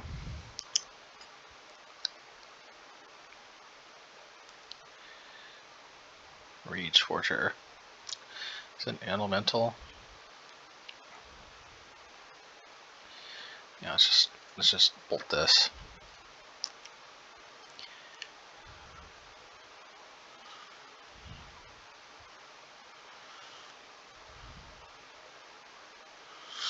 Alrighty. I think I'm just gonna hammer Bogargan. Alrighty. Yeah, and you gotta like it.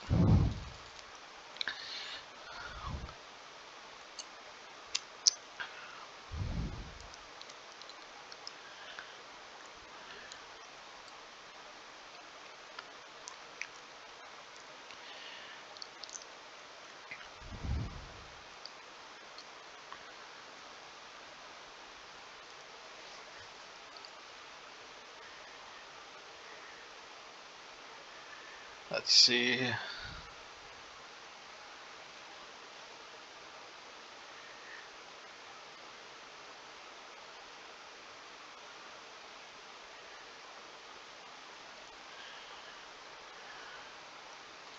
Okay, I was worried for a second that was running 6.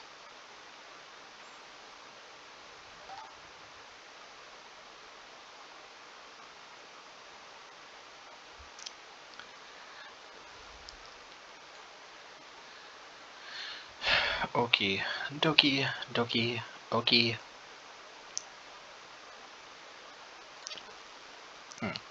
Eternal Witness is an odd card choice.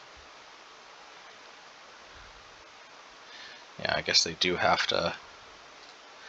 They can't keep taking hits here. Alrighty. Could drop Blood Moon, but I almost feel like I'm better positioned to take advantage of these cards, but I don't know.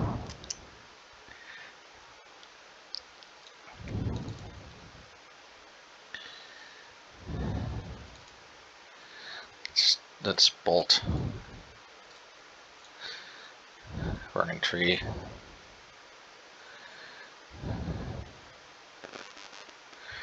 Oh man, Fury'd be so juicy. Oh. Alrighty, that's good enough. If they attack, I'm gonna fall for the bluff if it's a bluff. I believe in being a good Magic player and not falling for dumb, obvious things. Okay, good. Alrighty. Well, let's stop this because that takes care of what the most likely, card they might be packing is. I don't know what like they could be having Madcap Melee or something, but seems unlikely.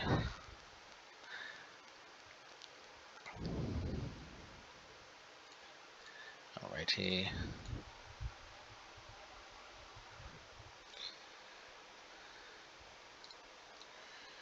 I might just cycle this even though I get rid of my own hammer.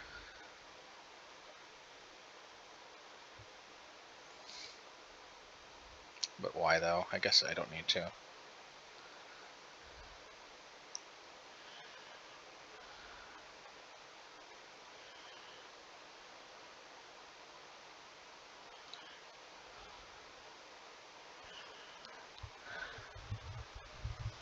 I'm gonna cycle it.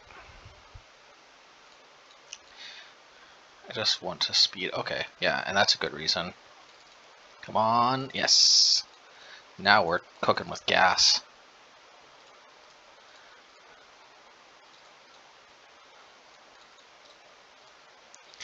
Alrighty.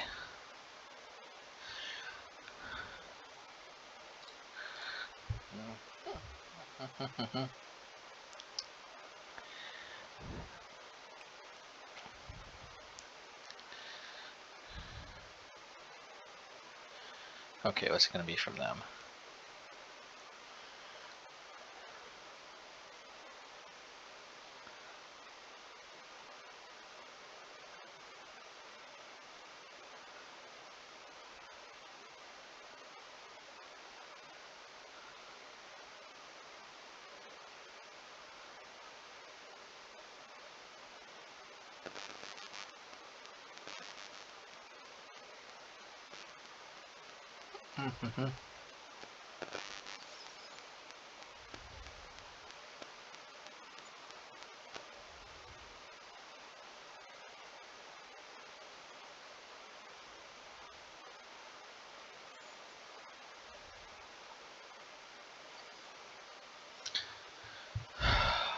What is this? Harmonic Prodigy. Prodigy. They're not bad.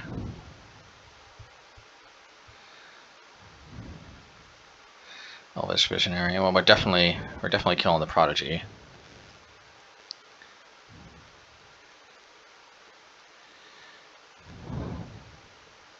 And if we can kill the other one, then we have victory. This can at least make them really, really not want to block.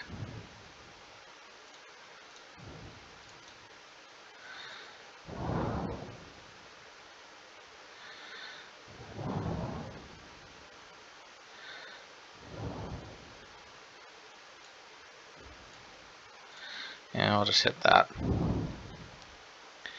And then they have to block the Obosh, but at least the Prodigy is preventing really broken stuff.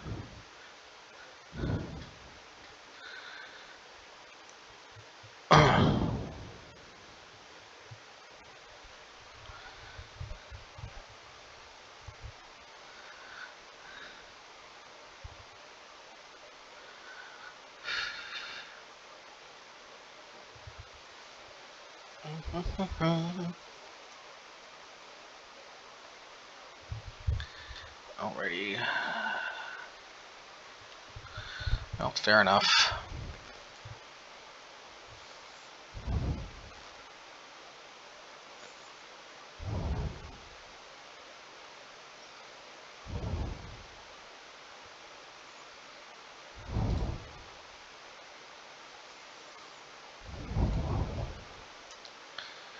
Alrighty. This is still game one. Like, they, definitely that, collected company brought them right back in. And they got another collected company.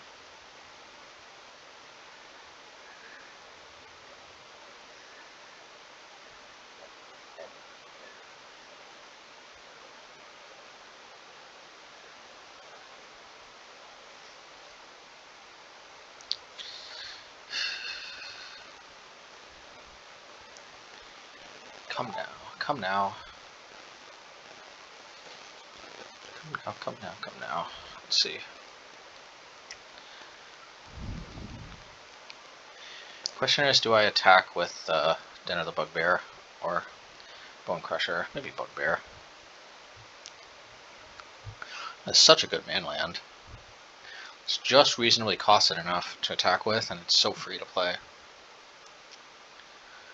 I think this is the best in the cycle by far.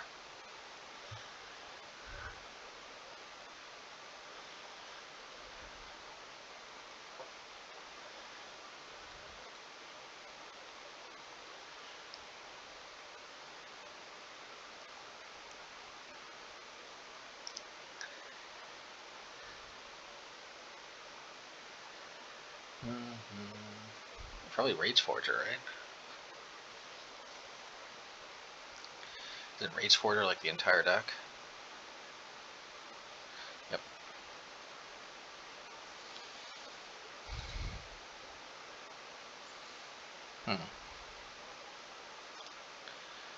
Yeah, let's just get this thing going. You know, one of those things in their hand is, I forgot.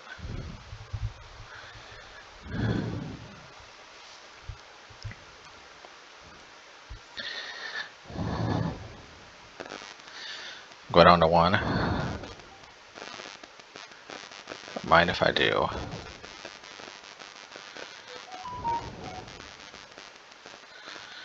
I want to be able to cycle this Blood Moon, but I also don't want to let the pressure off.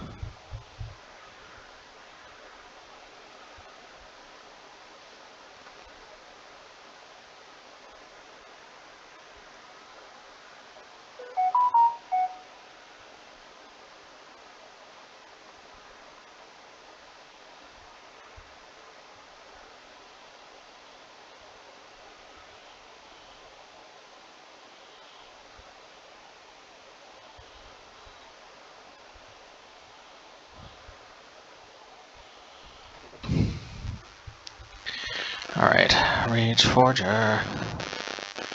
You'll get caught up in the Rage Forger. Rage Forger. Alrighty.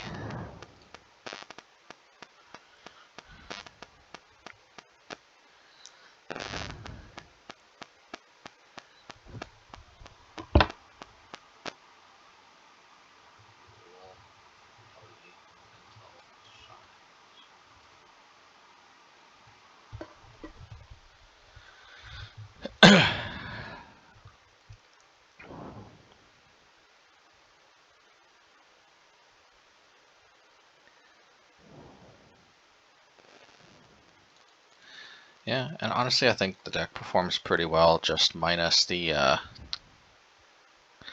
think they have a pretty diversified curve. Ensnaring Bridge actually might be a serious consideration. I mean, it's worth just having as a failsafe. That's one thing I like about the, that's one thing I like about Valakut Awakening, is it also gives me the ability to possibly filter cards like Ensnaring Bridge more often.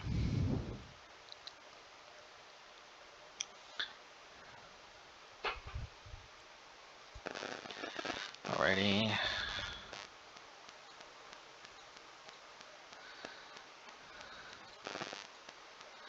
Let's see. I don't like all these relics, but at least they help with Eternal Witness shenanigans.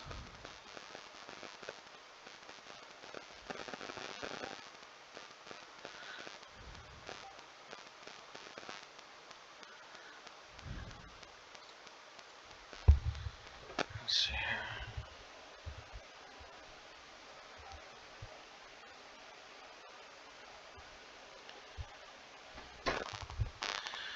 Alright, I'm sure this is gonna get killed, but you know, what can you do? Yep. What were we thinking? Well, we definitely want this. And honestly, I'll just play this tapped. Just in case you want to play Hammer next turn.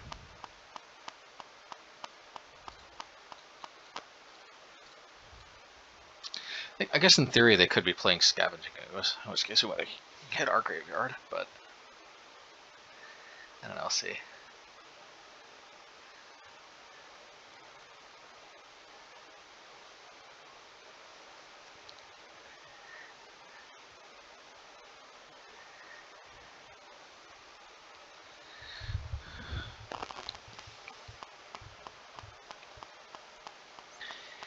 Mana 6.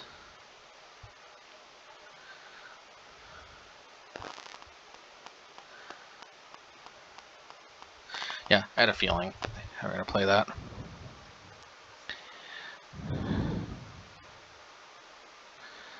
And it's okay.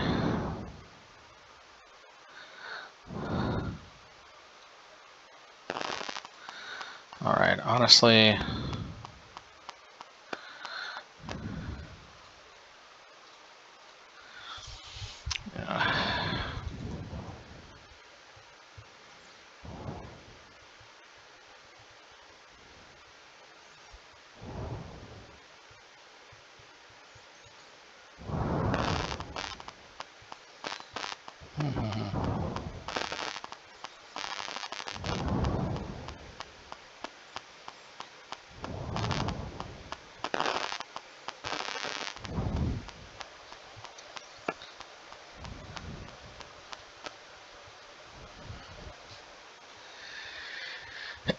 Okay.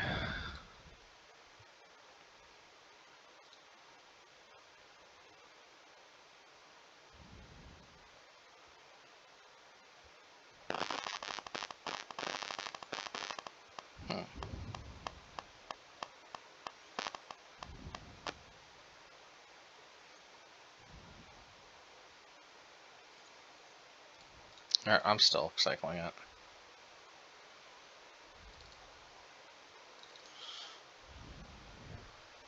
You know, I just really need something better.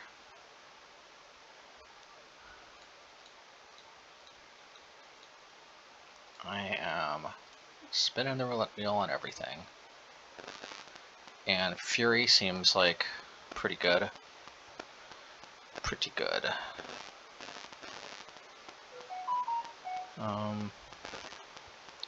I don't know if there's too many like hasty type creatures they could play. Rage Forger, for example, definitely be a problem. Yeah, alright, let's get rid of Magus of the Moon. And let's go boom, boom, boom, boom.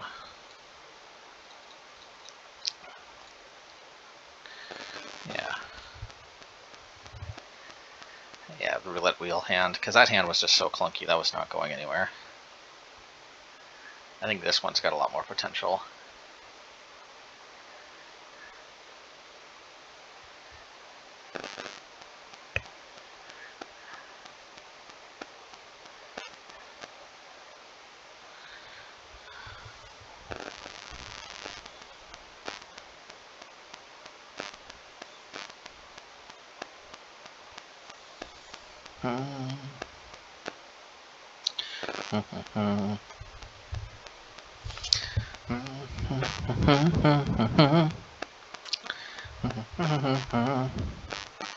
Okay, they're gonna get double duty out of the...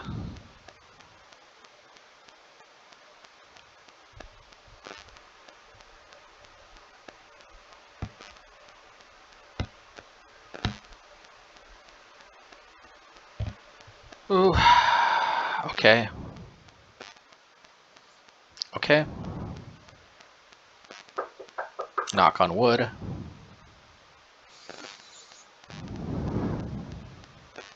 Yeah, that's a relatively weak collected company, so I think I've got a pretty decent chance.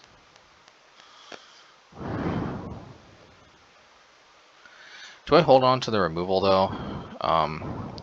Let's see if I got another good pitch. Okay, actually, yeah, this is actually perfect.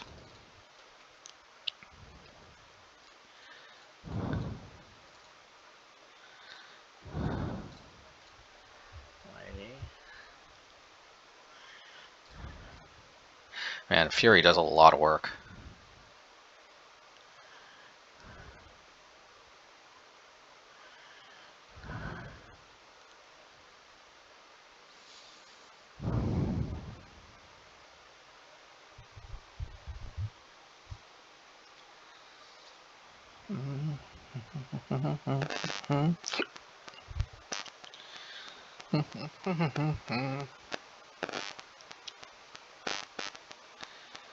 Ooh, I'm gonna get a super... Ooh. Combo breaker. Uh-oh. Ooh, look at that. Nice. Wait. Okay, well that made a gigantic Burning Tree Shaman.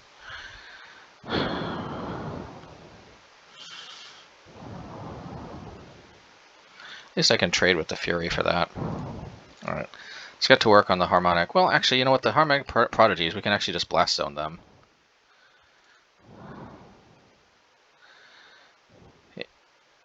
Yeah. Yeah, we can just Blast Zone them.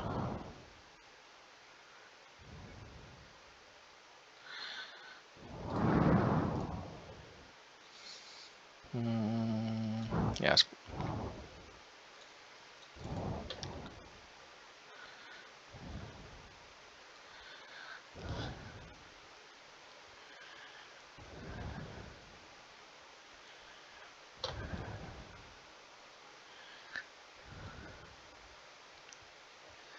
Yeah, I'll just clear all the 2/2s out with Blast Zone.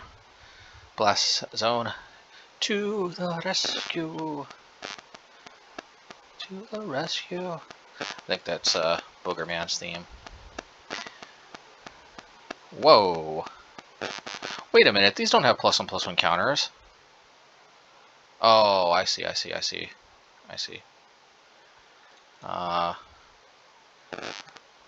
Well, if I... sorry about this, folks, but yeah. It's okay. I think we're still going to win.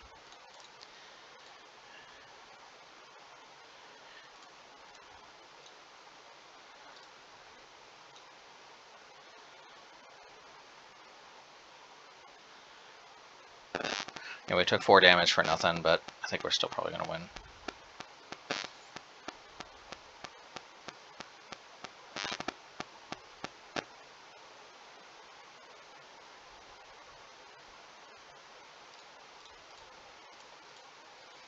Yep.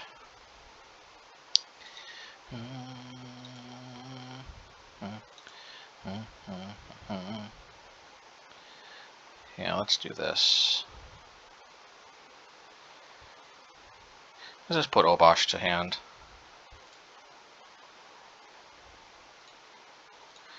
Yeah, let's put this to...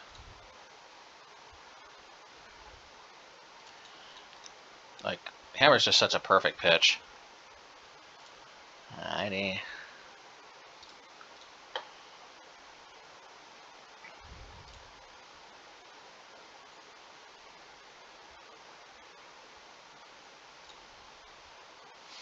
You know, I think I'll do this now so that we don't get any kind of weird we don't get juked by like Collected Company.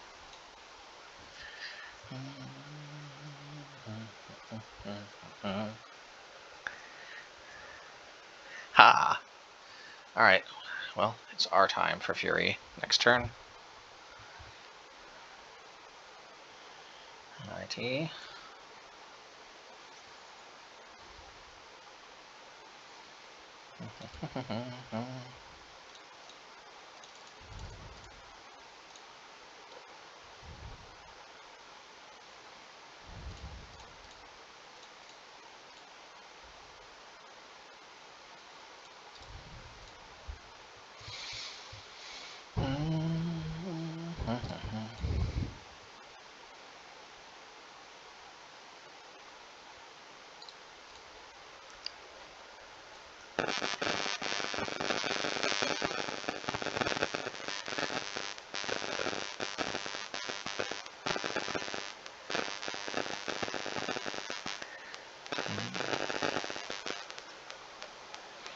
Yeah, I think that's GG.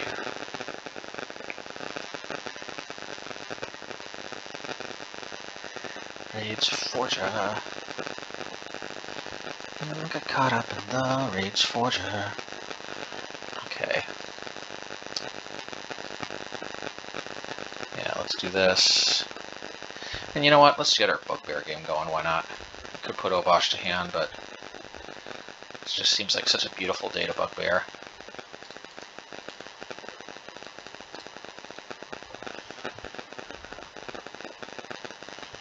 Alrighty.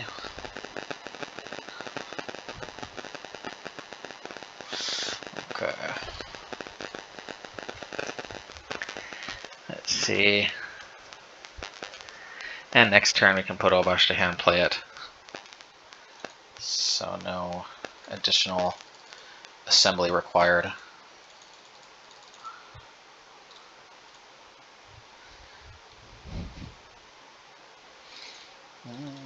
It's exactly 13 damage if they take. Nice. Alrighty, GG's. Okay, well, we definitely got to see a lot of use out of Valakut Awakening this game. That's kind of what we're looking for. Alright, well, hey, you can't get the 4-1, but I'm liking Valakut Awakening.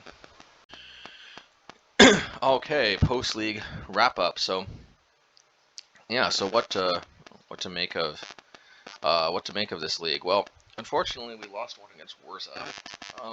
Not much to say against that matchup. Some sideboard ratchet bombs might help, but of course their Whir of Invention, Pithing Needles always are our answers. Shattering Spree probably is.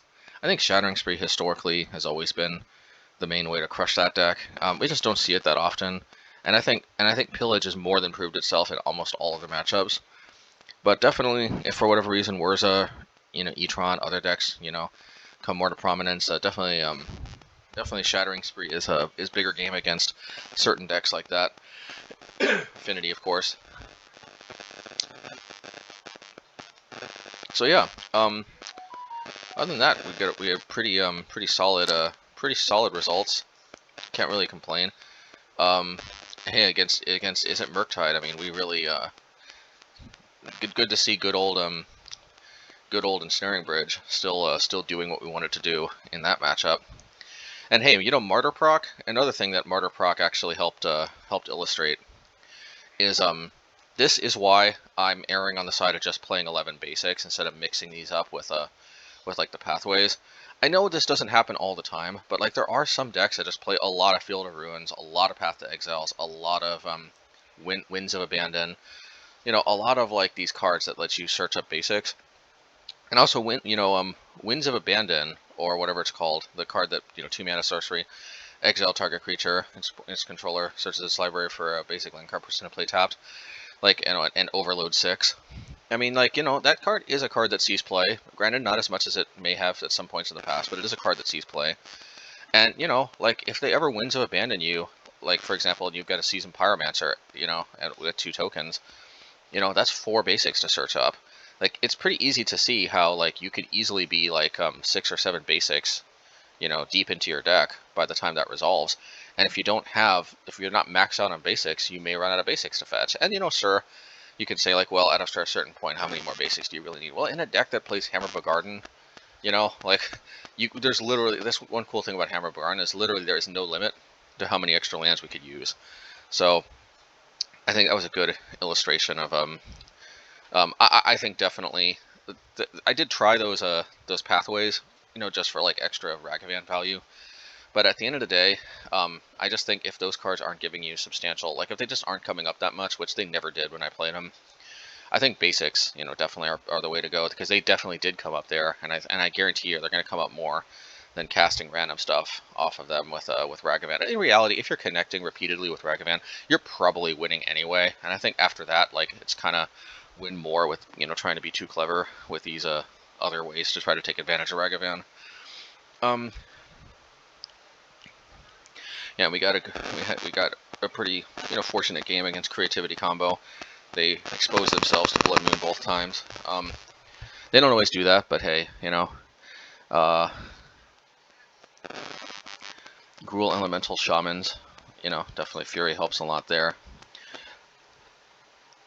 But also there's just a lot of times this league where I definitely think, you know, this time Valakut Awakening definitely did show its full power. I mean, you know, I think it was against Elementals, if I remember correctly, but against one of these matches we played, I remember I just Valakut Awakeninged on 3 when our hand was just really not getting there. And you know, basically we were kind of looking for Fury, and it was cool. We drew like 5 or 6 cards, and we found a Fury, and then the rest of the hand we kind of late game mulliganed into, so to speak, just really was significantly better, and we just took it from there, you know. And that won't always come up, but also we pitched Valakut Awakening a lot. We did cycle it a few times. We cycled some dead cards along with it, or some suboptimal cards. We cycled a land once that we were holding on in our hand. And it's just very solid. I mean, a lot of times with Forgotten Cave, for example, where I honestly think sometimes we're tempted too much to cycle it anyway, and a lot of times we should probably just be playing Forgotten Cave early on as a land. And Valakut Awakening definitely just kind of incentivizes us early in the game to just play it as a land because it's kind of clunky as a 3-drop. But later in the game, it's definitely better, and I like that because early in the game, we definitely don't want to hamstring us on mana development, and I like the way Valakut Awakening gives us a bigger payoff later in the game when we already have a good amount of mana, which is probably which very well might be better than Forgotten Cave, which doesn't reward us as much in the late game when we have a lot of mana, but does give us more things to do on curve early in the game. We can either play it tapped, or we can cycle it you know, in the same slot on the same point of the curve, for example. But you know, again, the theory with Valakut Awakening is most of the times early in the game that we're cycling Forgotten Cave, we probably should just be playing it tapped anyway, and playing Valakut Awakening tapped by that logic. And then later in the game, we get a bigger upside with Valakut. Is that always true? But yeah, but here's another scenario. Sometimes we have just a ton of lands in our hand, and like, yeah, we could just cycle Forgotten Cave easier in those hands. But with Valakut Awakening, we could just, you know, wait till we get to 3 mana and then just, you know, ship all those lands and just kind of mulligan into a new hand, so to speak. Well, I don't know. At least this game, it definitely showed its worth. And I'm not sure if it happened or not under Chalice, but definitely I super like the idea that I have more ways to take advantage of 1-drops that get locked down under our own Chalice. So yeah, I think this brings a lot to the table. I like it. I think it's a super powerful card. I like the way it doesn't conflict with Obosh. All right, anyway, let's keep on going. And I think I really liked how this deck played. I hope you all did too. Definitely subscribe if you like to see more content like this. Check out my MHayashi gaming channel too for my other decks, my other non-Merfolk, non-mono red decks. Yeah. Anyway, until next time, take care, everybody, and thanks for watching. Thanks for liking. Thanks for subscribing, and thanks to all my patrons. Yeah. All right. Take care.